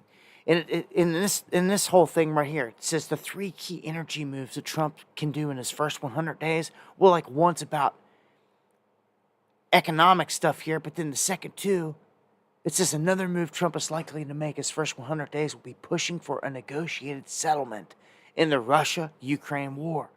So it's mentioned there again. And then the third measure that Trump is likely to take in his first 100 days will be to give the nod to Israel to do whatever it wants to Iran. That's what I want you to see right there. Whatever it wants. I feel like we're going to get hit here. We're going to get attacked here. Something huge is about to happen. I wonder who could do it. Well, we just so happen to have the Venezuelan gang Tren de Aragua expanding into Tennessee. Okay? You may say, oh, that's crazy. Well, no. It shouldn't be in Tennessee like this. If it's in Tennessee, let me tell you, if it's in a state like Tennessee, in all the major cities, dude, you better watch out. Tennessee official warns the Venezuelan gangsters are back in all of our major cities. In all of them. The U.S. Army North has just dropped a protection directive, a threat analysis on this. And let me tell you something. The Trump administration has just labeled the cartels in Mexico as the public enemy, like number 1, like the enemy. Saying they've killed more people than ISIS or than any other terrorist organization combined. And when they say this, they're speaking the truth. With fentanyl and the weapons that they've brought across the border and everything else, oh yeah, they've dropped more bodies. You could take 9/11 and times it times 100. And it's the truth. They are about, and they have not kept this a secret, they are about to go to war. Do you understand this? They are going to label these cartels as extremist groups. They are going to use our military against them. Dude, this is about to be huge. This is a war for the first time right on our border. And the sheep are a deer in headlights to this. They're telling people flat out right in their face, like, oh, whatever Trump says is good. Whatever Trump says is good. It's just like, dude, you all need smacked up. Oh, so bad.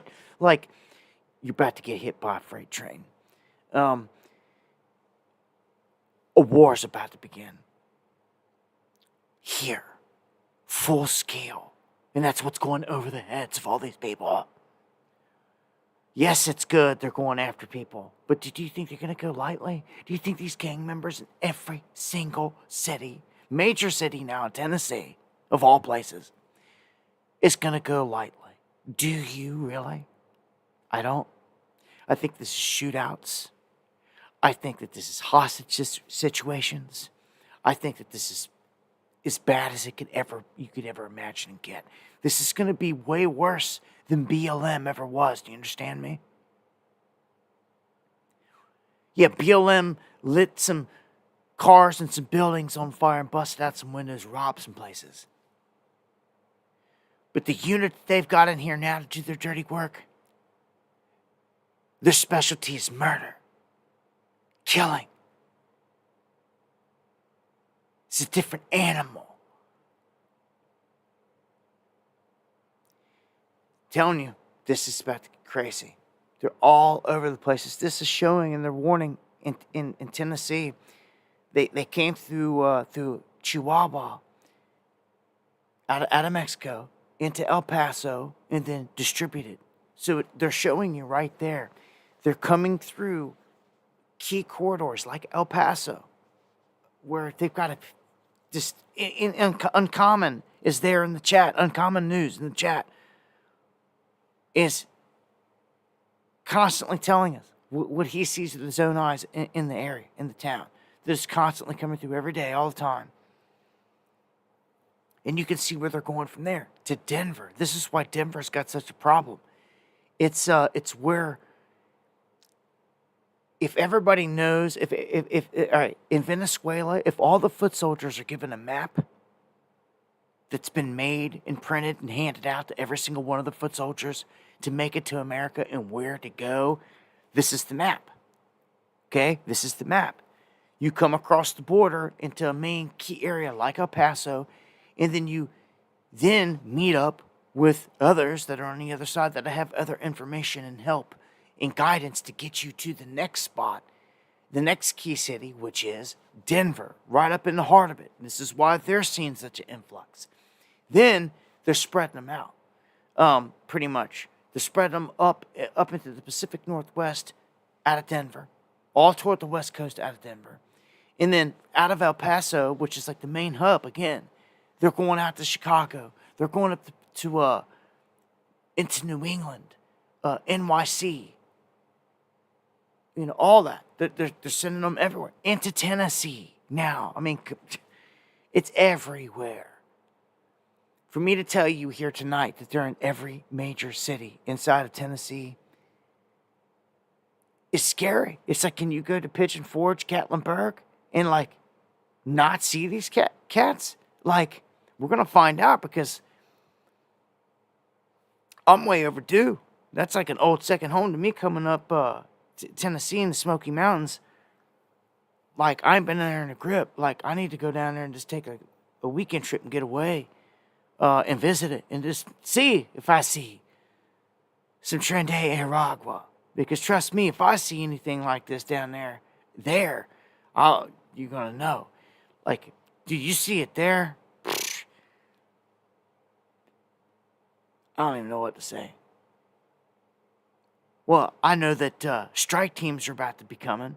Wherever you see them, wherever you see these gangs, strike teams are coming. That's right. That's right. Here is a list. It's not a full list. The image, I think, this shows like a couple dozen. But these are major companies that are employing illegal migrants right now. Okay? So if you want to boycott some of these companies because of what they're doing, you can go right ahead. You got FedEx on here, Starbucks, Pfizer, Unilever, Concord, CVS, Delta, Dow, like Dow Chemical, Red Roof, like Red Roof Inn, Rosetta Stone, Schneider Electric, all these places hiring illegal immigrants. Just so you know, if you're looking for places to boycott, you got to fight back somehow. You can't keep feeding it. All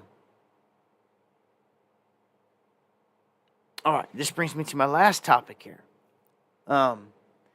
This is on a couple different things. It's all tied in here to UFOs, or if you want to call them UAPs, and the fallen ones, and all the lies. Things are coming out now, and I think they're going to come out more. If there's ever been a time where there's a chance for, like, some serious soft disclosure out there, it's now. And it will be through the Trump administration. So the Department of Defense just released a report on UFOs, or UAPs, as they're now officially calling them. But most people know them as UFOs. Regardless of what they want to try to do. A UAP means unidentified anomalous phenomena. Okay? And they started using that term in the military because they said, well, UFOs, people think, are just flying in the sky, and these things can go underwater and into space and all this. And we're like, well, I think most people know that anyway. But for whatever reason, they changed the term. And there's been this leak of information that's been coming out about the cigar UFOs, the technology, and all this stuff. Well, now there's more talk about this program that they've got. All Domain Anomaly Resolute Office, this AARO, is saying that pretty much everything. I've come out and shown you in the past. They've admitted that aliens are here. To some of you, it's going to sound crazy. I know it is, because it didn't make your evening news, and everyone at work's not talking about it. But they sure did. They sure did. They used slick terminology, and they said it. They said it in the last commission. They said that they have recovered biologicals. And see, right there, people just are lost. Well, when you go asking and looking, the dude even said, he goes, they are bodies. Bodies of other life forms, okay, that have been recovered, and it's not hidden. This has been said on camera in our Congress by witnesses from within our military and within our ranks. It sure has. I'm about to show you some of the newest. And just peel your cap back. They are here. I've told you they've been here the whole time. You need to understand this. Our governments bow down to them. That's treason alone. You know, back in the day, what happened to people that committed treason? Do you know what happened to them? I'll just let your mind wander. Okay? Do you know what happened? We've been sold out to the fallen that are hiding out of sight, out of mind. You play this little game on the masses, the aliens, this little green men. No, they're here. They've always been here. If you took your Bible serious, or any of these other ancient books that are out there all over the place, they've told you the whole time. They told you they're here. They start the story off with it and everything. They don't hide it at all. It's all right there. Even up to the flood and the water receding, they were still here. Nothing has taken them out since. They're here. The fallen.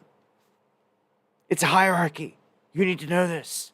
And they've got little worker bees like the Greys.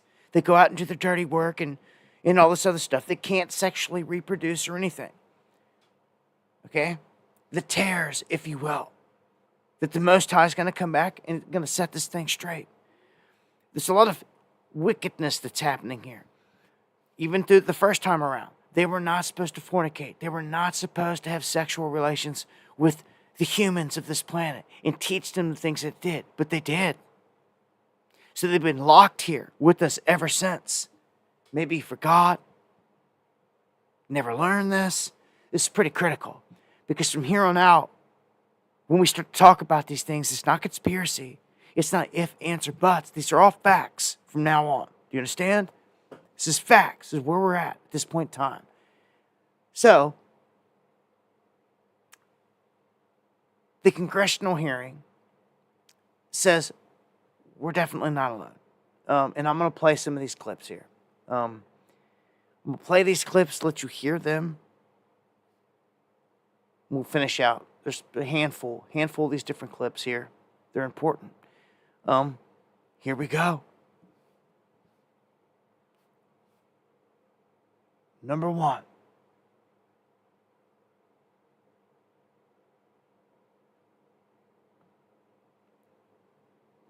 Federal government. And instrumental. Hey, man, thank you for that. I appreciate that. It's a good question. I think that there's a whole bunch of different ones. Just like we're all different colors. I think it's why this is the way we are, is to teach you there's all kinds of different life forms. I think literally like Star Trek, like Star Wars, where you have different breeds of life. I think it's like that all throughout the cosmos, of course. Just like it. Just like it. And us as humans being made different colors, looking different features, all this different stuff. It's to help you understand that. If you're to graduate off this planet into a higher being, you've got to understand all these things. And even though these things, these fallen, are more intelligent, so to speak, here, and possess more knowledge here, they're not a higher essence being. Do you understand me? They're not. They're low-level frequency. They are this level of third dimension, lower fourth dimensional beings. Okay? They're not higher echelon frequencies of beautiful beings and things like that. They're not. They exist in the lower planes here. This is where we're at. This is... All right, here we go. Is knowingly concealing evidence about UAPs from the public? Yes, sir. 100%. Yes. Yes. Thank you. I also want to just go down the line. I know many of you have already said this, but just for the record again, just briefly, what do you believe UAPs could be or are? Strong evidence that they are non-human, higher intelligence. I echo my colleague's comment, sir. Genuinely do not know. Don't know, but we must find out. Okay, thank you. Non-human higher intelligence. Do you understand what they just said? We are not alone. It is not a secret. It is not a question. It is not a conspiracy. In government recorded sessions right in front of your face, right now, this day, this very moment. It's all out of the bag. They are here, man. The people are sheep. The people in this world all around you, they're small-minded sheep. There's just a remnant of us that seek this truth and can see it for what it is. We wrestle not against flesh, but against spiritual wickedness in high places. That sounds a whole lot like non-human higher intelligence, if you ask me.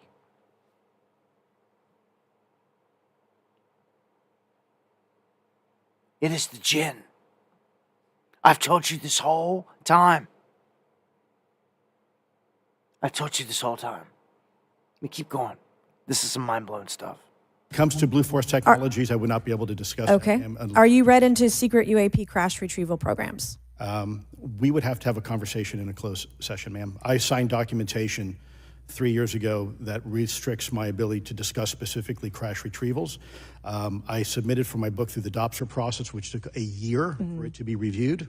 And what is in the book is what I was told I'm allowed to talk about. Has the government conducted secret UAP crash retrieval programs, yes or no? Yes. Okay. Were they designed to identify and reverse engineer alien craft, yes or no? Yes. Does the U.S. government have any reverse, okay, we already answered that question about retrieval programs. Do any U.S. contractors have the same? I would prefer to address that in a closed session, ma'am. Okay.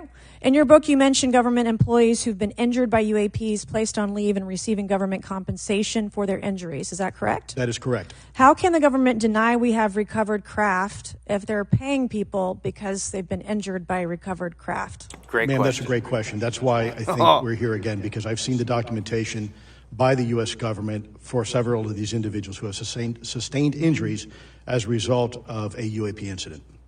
It's a crazy idea, right? The hypocrisy and the logic. Okay, Mr. Schellenberger. Can you believe this? This is happening right now. Again, this day and age. This is huge. Our Congress, that's Nancy Mace right there calling these questions. He just told you we have retrieved alien craft to reverse engineer. He just said under testimony, under oath, yes and yes. These are the fallen. Do you understand? Before they come out telling everyone around you that these are heroes, or they are here to help us, or they're whatever. I'm telling you what I've told you from Jump Street. These are the fallen. It's the same ones that have been here the whole time.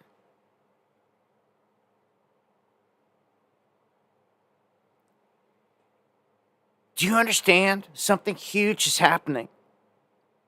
They didn't come out in the evening news and do it like you always thought would be in the movies. They have been slowly doing it through Congress, on C-SPAN, and whoever's watching and paying attention, they're sitting there telling you.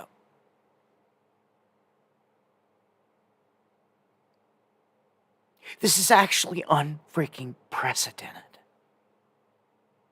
But I don't know, everything else going on, the election, Trump, all this other stuff, it's all more important. Nah.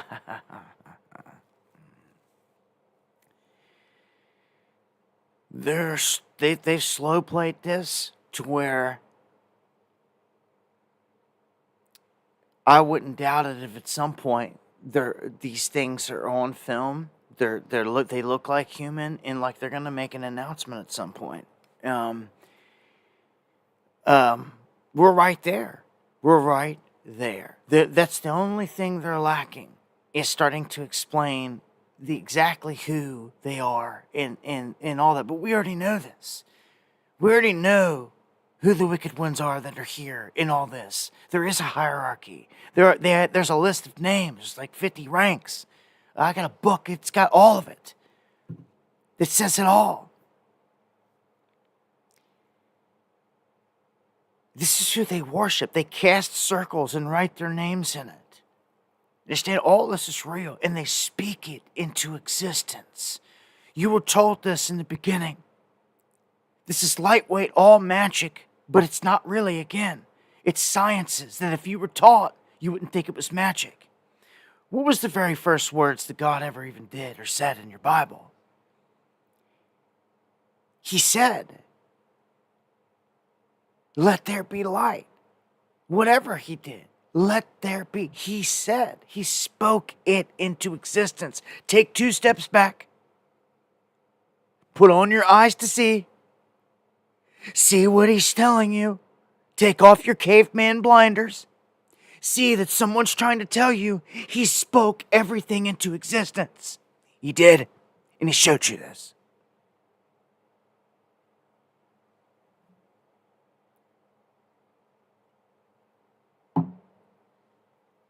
This is why you don't damn anything.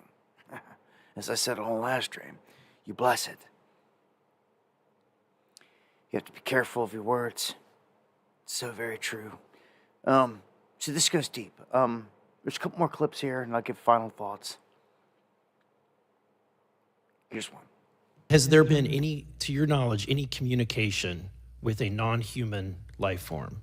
So the term communication is a bit of a trick word because there's verbal communication like we're having now. The problem is you also have nonverbal communication. And so I would say definitively yes, but from a nonverbal meaning, when a Russian reconnaissance aircraft comes into U.S. airspace, we scramble 2 F-22s, and we are certainly communicating intent and capability. I think the same goes with this. We have these things that are being observed over controlled U.S. airspace, and they're not really doing a good job hiding themselves. They're making it pretty obvious they have the ability to even interfere with our nuclear equities and our nuclear readiness. Did you hear that? I mean, what's it going to take for someone to wake up and smell the coffee here?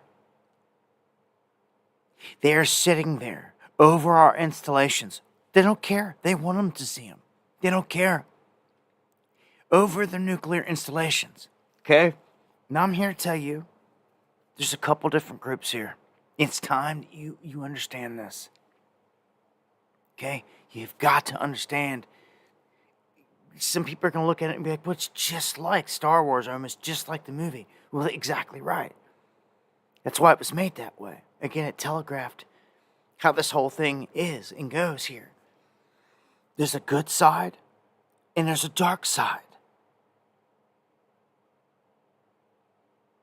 You are trapped in a realm, in a bubble, in a realm of low frequency. Okay? And there's all kinds of wicked, nasty-looking characters and even animals all throughout the ocean. Everything that you look at here is all low level, low frequency. Because of the evil that's done in this realm. Again, these fallen are no different. They're locked here with us. They've been here the whole time. You know, it really starts to come to mind here is that a space war. We're going to start to see something in the heavens. Remember, it was on Trump's watch last time when he came in, he created the Space Force. It was like, why? What are we getting ready for? And nothing's happened. Well, now he's coming back in. I feel like it goes back to that setting. I feel like something's about to happen there. Now,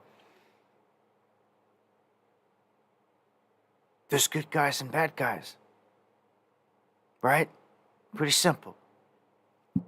Just think about this. The fallen that landed on Mount Hermon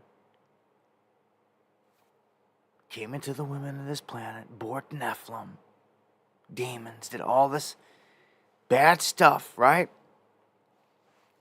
They're here. They've been here the whole time. Okay? They're still here. Now, can you imagine being a human that encounters one of these things? They'll smoke you, they'll kill you in a second. With their technology, it's already happened, and we know the encounters. Like somebody said, Phil Snyder in the chat there earlier, R.I.P. soldier. Yeah, with his encounter, his stories. Start there if you want a real good story about encountering these guys underground within our government facilities. Phil Snyder encountered them and was wounded by them. Did you not just hear what they just said? They said that there's people, even Nancy just sat there and said it, we got people that are being paid that have been wounded on these UAPs. They stopped short of saying by the extraterrestrials or by the entities.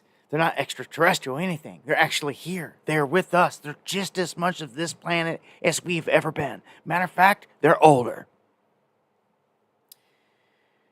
They're older. The fallen were here before the flood. All of it, right? They've been here since ancient. You go back to Zeus, Apollo, the whole thing. All of it, right? So, one of the very last ones was Noah. You realize this, don't you? Gilgamesh, the whole epic of Gilgamesh. I said this last time. Gilgamesh was 2/3 God, 1/3 human. He was absolutely huge. Look at all the images of him. He's holding a lion, a real lion, not a cat, a lion in his arm like it's a pet. He's huge. These dudes were here. This is why when we went to war in Iraq, the very first thing that was done is, well, they went in there for the Stargate stuff. They went in there for the ancient stuff in Gilgamesh. And they even announced they found his body. So this is huge. Do you understand this? This is huge. This reminds me of like them saying they found the body of Akhenaten out of Egypt. And it's crazy because Obama looks just like him. Like he's a remake of him, which I believe they do. Wouldn't you know that Obama, when he was in power here in the United States, they did a segment where they took him to Egypt and he was literally there at the Great Pyramid, standing right there. And on the front of it, there's a picture of Akhenaten, a face of him. He goes, looks just like me. He said it. He rubbed it like right in your face. But Akhenaten would have been just like Gilgamesh. He'd have been part God, like the fallen are. They're not all human. They're not what we are. They call it God, the 2/3 God, whatever faction God. Okay, they're of just like the angels of Michael, Raphael. You've got to understand that a lot of these, even the hierarchy angels, could not have sex. They weren't made that way. They weren't made with genitalia to be able to reproduce for a reason. And they serve God. Well, you can never worry about them doing what the first batch did then. Right? Going down there and mating with our other creation. Now, you know that we as humans, what are we?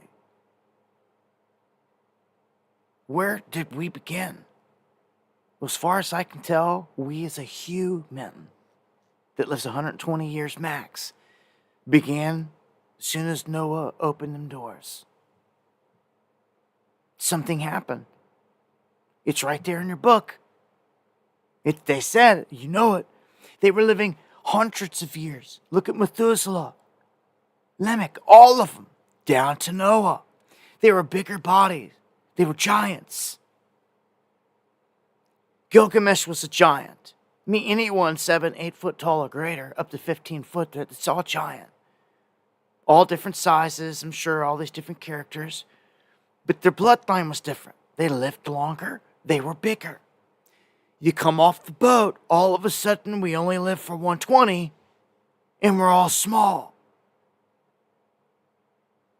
Is anybody, am I the only one that can put this together and see this? It's all right there. Someone obviously manipulated everything when they wiped this place out. And they told us what they did. They told us everything. It's not all in your Bible because certain people kept certain books out, but the books are out there.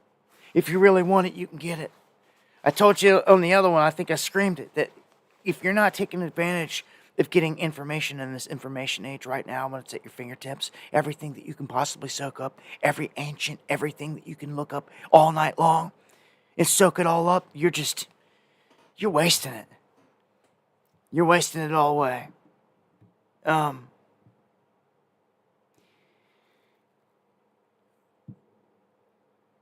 feel I'm here to help. A major part of me here is to help unlock that. If not for everyone else, at least just for my own soul mission and consciousness, to know the true history of what happened here, and everything. What do you do if you come across something ancient? What do you do if you come across a giant? You dig it up. You find something ancient. Do you tell anyone? What do you do? What do you do?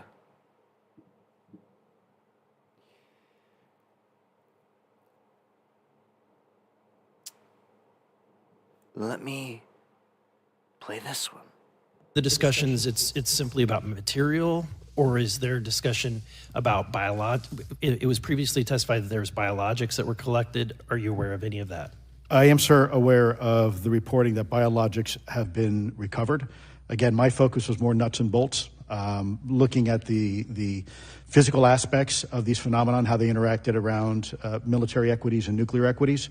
So I'm certainly not a medical expert. I would not be able to probably provide you a whole lot of value in that simply because I don't have the expertise. But was anything described as that we have possession of bodies? Yes. We have is it multiple types of creatures, or? Sir, I couldn't answer that. I can tell you anecdotally that it was discussed quite a bit when I was at the Pentagon. The problem is the supposed collection of these biological samples occurred before my time, in fact, before I was even born. And was this part of the Lockheed Martin discussion, or was this the biologics is a completely separate? Separate yet related. Okay. Has anyone made contact? Sir, I'm sorry, could you specify? Has there been any, to your knowledge, any communication with a non-human life form? So the term communication is a bit of a trick word because there's verbal communication like we're having now. The problem is you also have nonverbal communication. And so I would say definitively yes, but from a nonverbal meaning, when a Russian reconnaissance aircraft comes into U.S. airspace, we scramble 2 F-22s, and we are certainly communicating intent and capability. I think the same goes with this. We have these things that are being observed over controlled U.S. airspace, and they're not really doing a good job hiding themselves. They're making it pretty. What he's basically saying there, and I don't know if it showed it in another clip because that repeated what it said on another one. They're using telepathy. Now, let me say this. They're trying to describe some of these things as being organic or jellyfish, right? This is our government. They're telling you this. They're showing you this. This clip shows this object going through the sky. They're tracking it. They've got the thermal on it. It's in the air hovering. And dude, it looks like a bush. It looks like a bush with like vines hanging off of it, appendages. But dude, this is an entity. This is a being. This isn't a UFO, a disc, a machine craft like you've ever known one to be. They are opening up the door, and they are showing you the creatures that are here, that have been here, that play a part in abductions, in murder, and killings, and all this other craziness that goes on in this crazy world that people have been oblivious to because they're stuck in their own little bubbles. The stuff that's out there in the jungles and other parts of the world and just roaming, it's wild, man. This is a crazy place. Just imagine mad scientists to create these things and let them loose here. That's basically what something or someone has done, in my opinion. Look at this thing. Look at this thing.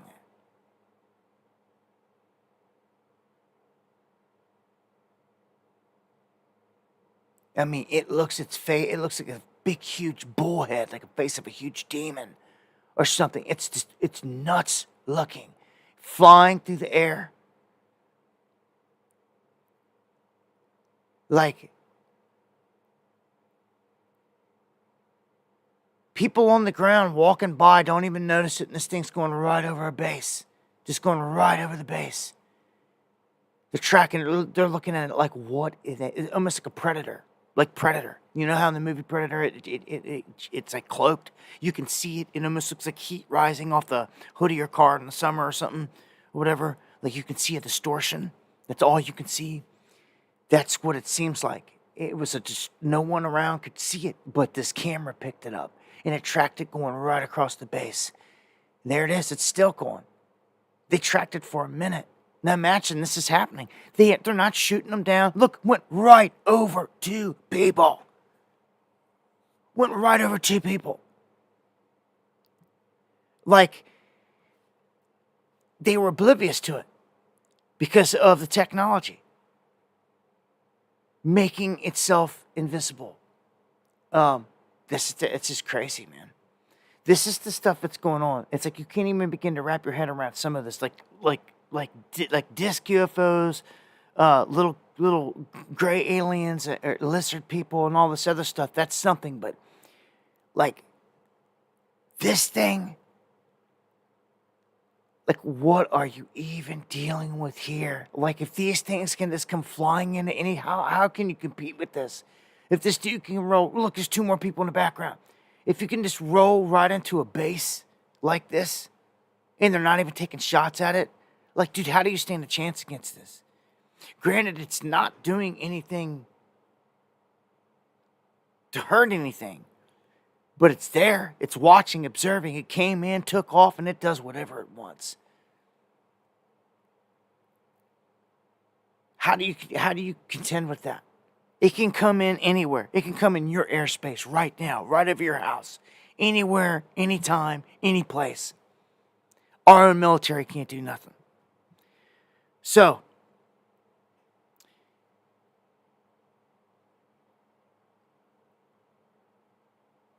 me put it to you like this. I'm going to end it like this, okay? And then give a shout out here to our friends at Funk Our House that are got a mission going.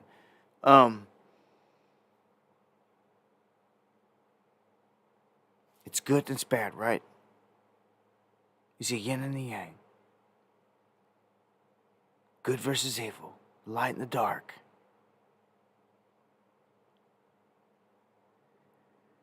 The dark ones are the ones that are like trapped here. Imagine. Whole hierarchy of them.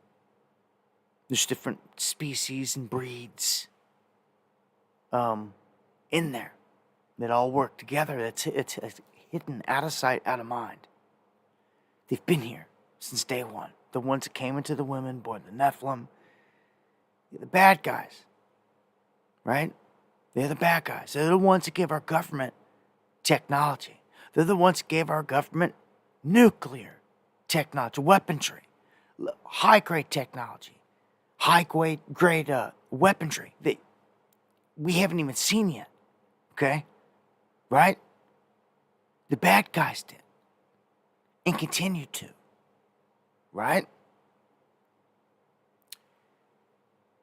The bad guys did.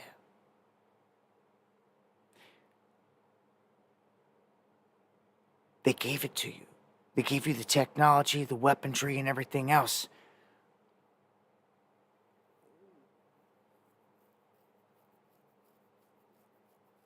Why would they be creeping up on your base, trying to shut down the nukes and your weapons? Why would they do that? You would do it if you're the good guys. You understand? There's two sides to this. A yin to every yang. There's a good and a bad. And I truly believe they're here in small number, fighting the fight. And I know this. You can even see by their actions. Again, go back to the same thing. When you see helicopters, military helicopters scouring the countryside, why? If it's guys you're working with and this and that, why are you geeking out? What are you freaking out about? Only reason you would freak out is if it's someone else. And that's what's going on. Someone else that they don't have deals with is showing up and checking them. This is what I believe. I know it in my soul. It's the good guys, dude. You've got to believe.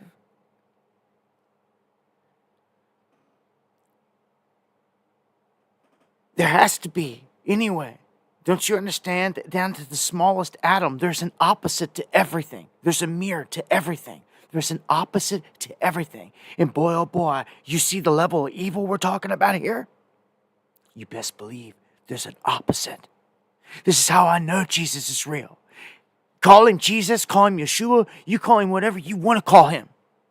I know that something opposite of this evil exists, and this proves it. It's the scientific facts of it, the basis of it. It's a yin to every yang, an opposite to everything. And this evil that you see seething in this place shows you that exists, so there's an opposite of that. You can never forget that. You see, and I believe that's who they're geeking on. Now, take it to subspace. You can't go beyond the Van Allen belts as it is. Like, we're locked within these radiation belts. Life is here. Technology can get out. Probes can get out. But as we see it, as it's seen, as from what I see and what is written, we are locked here. And it even says the angels will go and stick to the firmament, listening till they fall, and describe them as being fallen stars that you see in the sky. But they're here. We're all locked in here, right? So, subspace, we've got cameras. And we've got video footage, you can go watch it, of objects coming in on our cameras and all of a sudden stopping dead in their tracks and taking off the other way. And we're shooting at them. You see a flash And then an object comes shooting at it. We're shooting at these objects. Who are we shooting at? If the bad guys are here and working with our government that sold us out and giving them technology, who are they shooting at? Again, the good guys. They're here. I'm telling you, they're here. They're here. And they know it this time. You do too.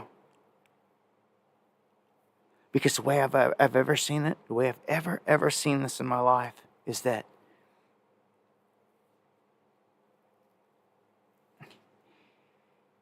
if you were to ever be lucky enough to be saved in the flesh by the higher being, by the return of Jesus and the crew, just put it that way, Yeshua, the whole team,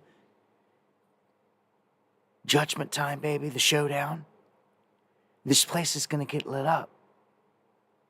It's prophesized, it's known, it's going to get lit up. Fire this time. He's going to separate the wheat and the tare. And this place is going to get lit up. And to me, the only way you light this place up is to light it up. And to smoke them out. Even if they're hiding in the catacombs inside the planet, you got to really kill them. If you really want to destroy them. You didn't even kill them last time when you flooded the whole place. See, God knew this. If you really wanted to kill them, I feel he'd kill them. But this would be the way to do it. To just burn it all out. Which means major destruction to this planet. If you were to be rescued by a team of higher power in the flesh, in the end days, I don't know if you can top that. Some are going to call it rapture. Call it what you will. When the good guys show up and they're like, let's go. This is why they're telling you in the book, like, dude, when you're on the rooftop looking and you see, like, don't you go back to grab a bag. Like, you go. Like, I've always had this crazy vision. I gotta say it. I gotta end this with this here. I've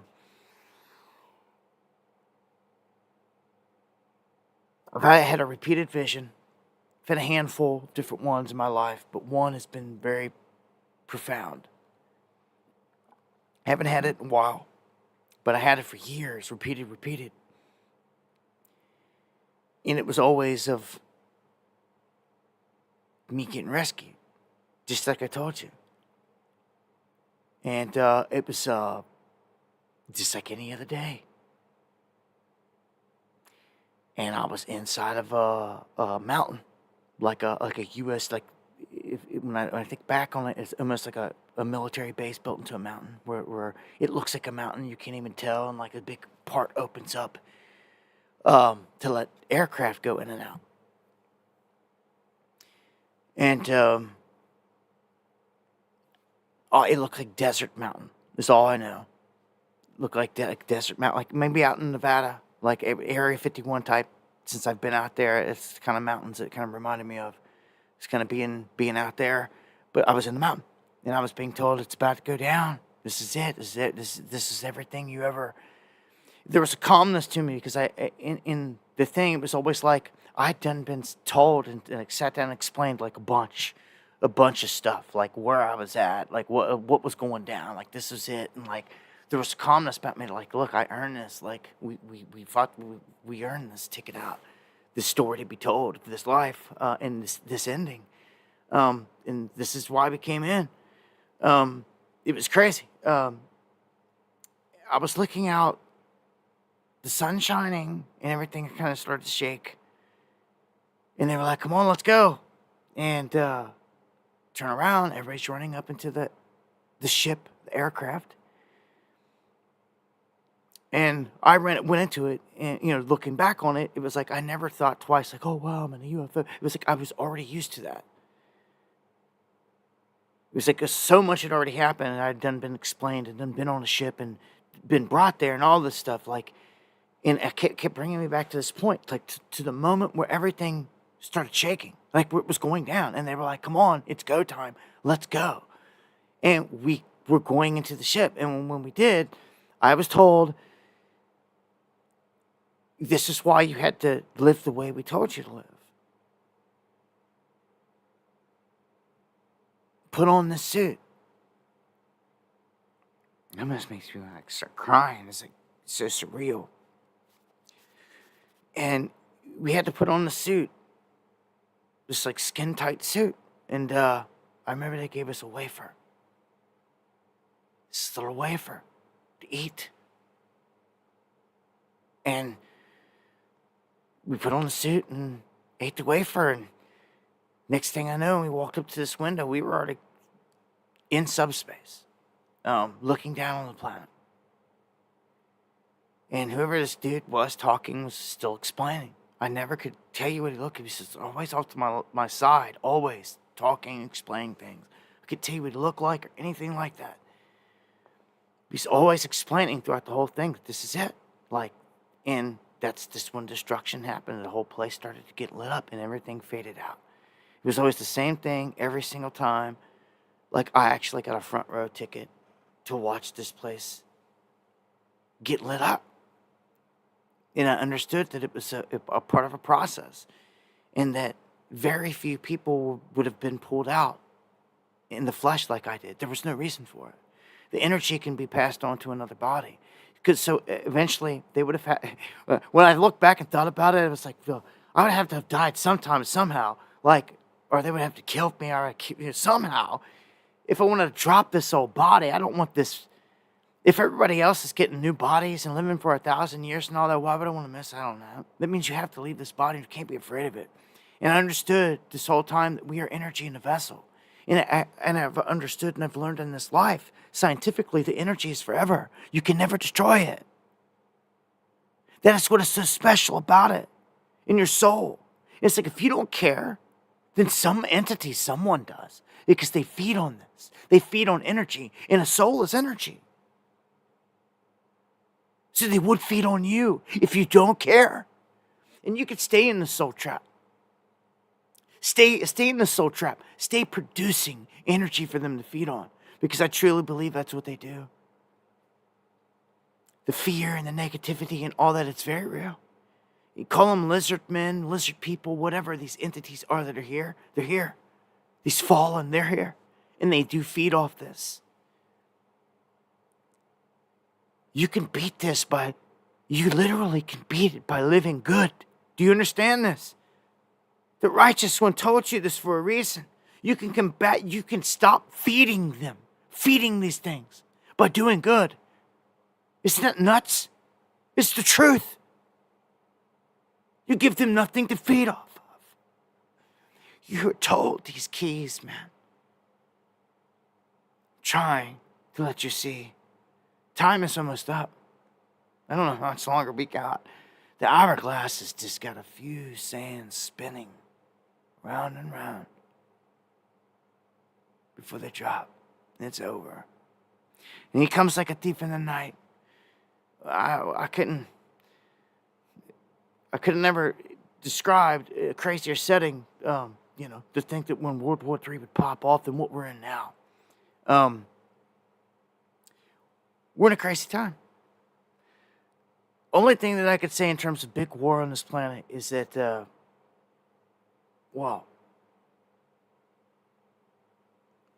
I keep hearing that it's the same thing, keep saying, when they say peace, peace, and then comes sudden destruction.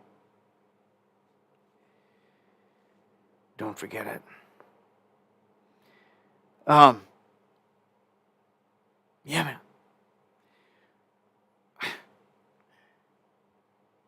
This is a crazy place, ain't it? Get to know what you are, where you're at. Who else is here with us? Don't live blind to it anymore. They're here. Also, understand, these jinn are real. They don't just sit there, not like a ghost that sits there.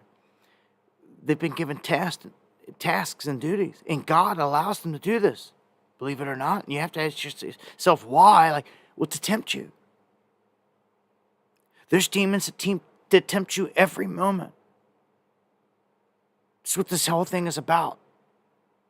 They're tempting you to do a drug. They're tempting you to do something sexual. They're tempting you to gluttonize and overindulge in things. They are. They are the ones that were given the power to do it. And I ask God when I pray all the time, like, why, and this and that, and I'm always told this is how it's set up, man. This is how this place is set up. You're seeing it now for what it is. And there's a hierarchy of these things that have been put in place. They can't touch you. They're not supposed to touch you physically. There's obviously rules to this game, and there always has been, but you can see they broke them right at the gate when they were allowed to touch our women physically. Look what they did. Everything immoral that you could think of, and they bored Nephilim giant demons. And it's just... everything's here. Just never forget this, man. Wake up tomorrow and feed the Holy Spirit. Fight for the Holy Spirit. You're right, Joe. God gave us free will to seek Him. God bless you, my brother. And everyone else out there that seeks it, that's right. That's right. That's what this is about more than anything.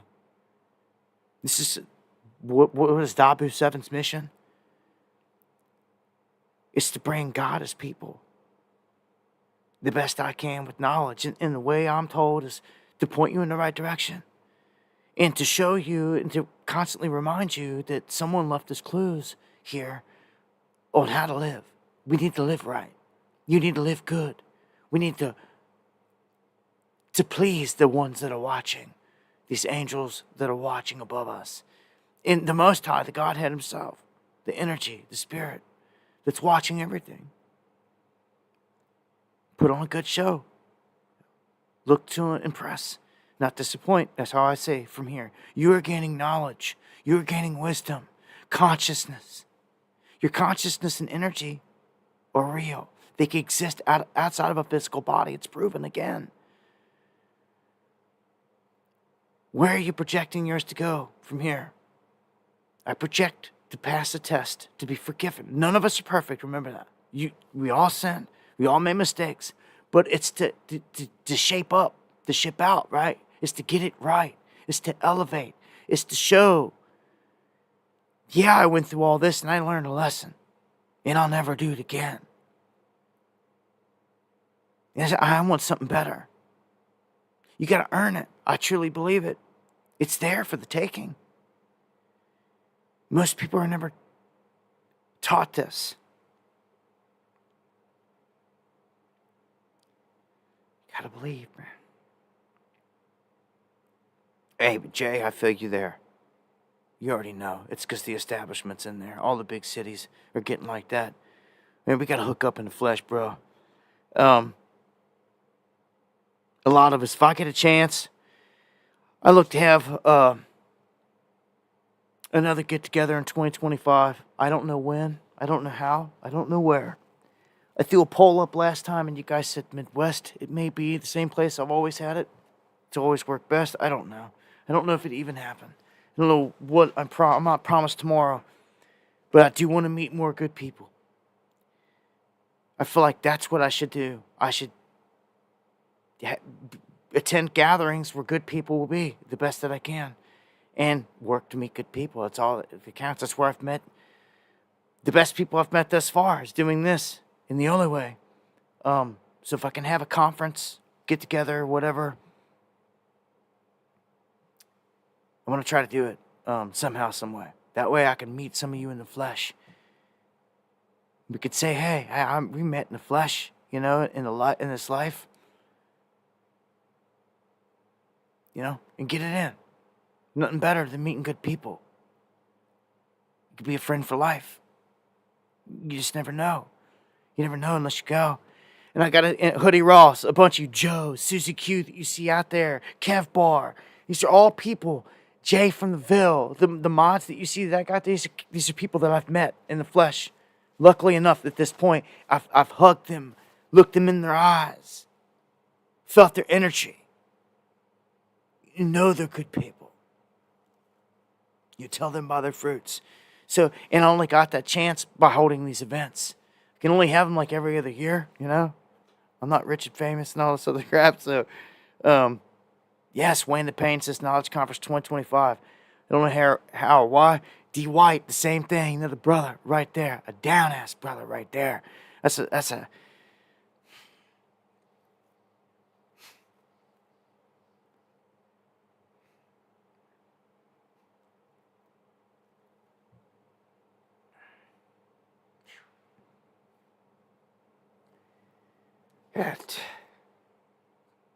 time's short. Yeah, I don't know. I think about it. I don't know when. I sit here and put the time. I don't know when. I don't know when. I will say that every time's been a good one. And Fungi House, Ashley, she's been great. She's been an awesome friend. Very knowledgeable. She was at the conference. She'd reached out to me here recently for some help. I figured I'd give a shout out. Another good soul. And thank you for the coffee, John.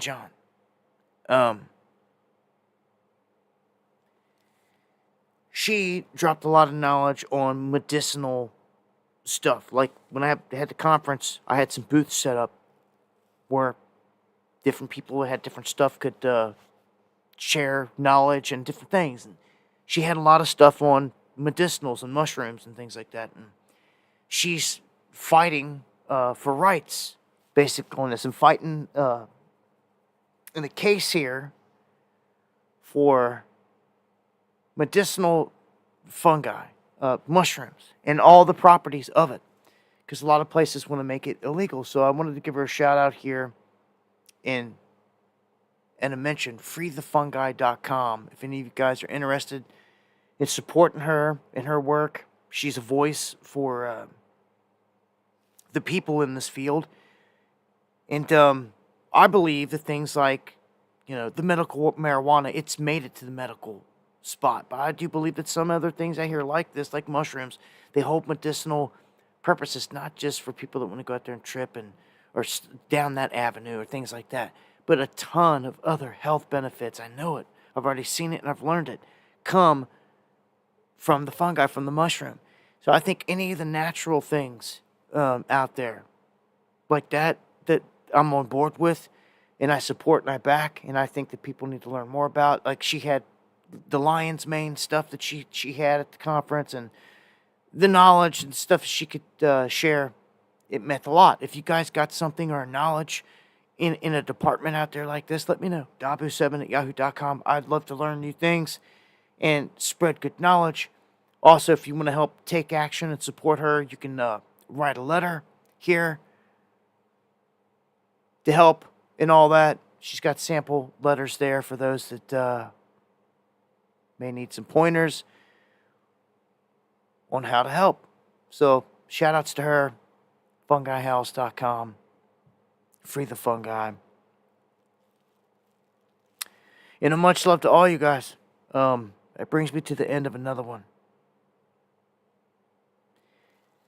I look to be back here on Monday, going live Monday, Wednesday, Friday, God willing. I'm knocking them out, whatever happens between now and then. So I want to thank everyone for joining me. I love you guys. I appreciate it. Much love, Doge. Another good brother right there. Much love, all y'all. Be safe.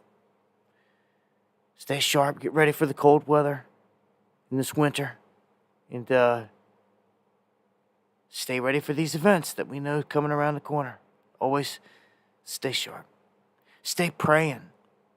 And don't be one of the people that say, oh, I'll pray on it. I pray for you. I do this. And you don't actually take the time to say the prayer.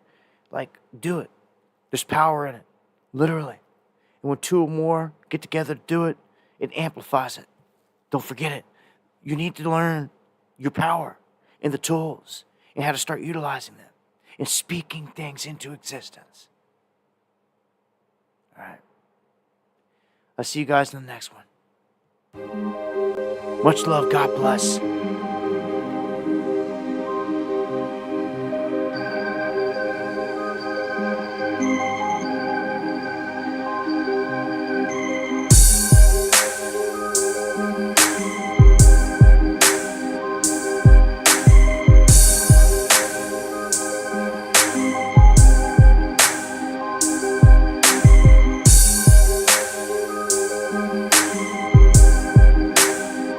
Yes, honey blaze. Seek that silence.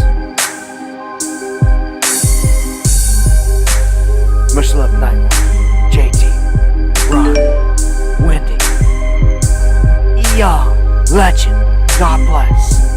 Thank you for the coffees and all the support, man. Without a doubt. All the pure bloods. True bloods. Now it's time to be a true spirit, right? True spirit. That's right. Much love. God bless y'all.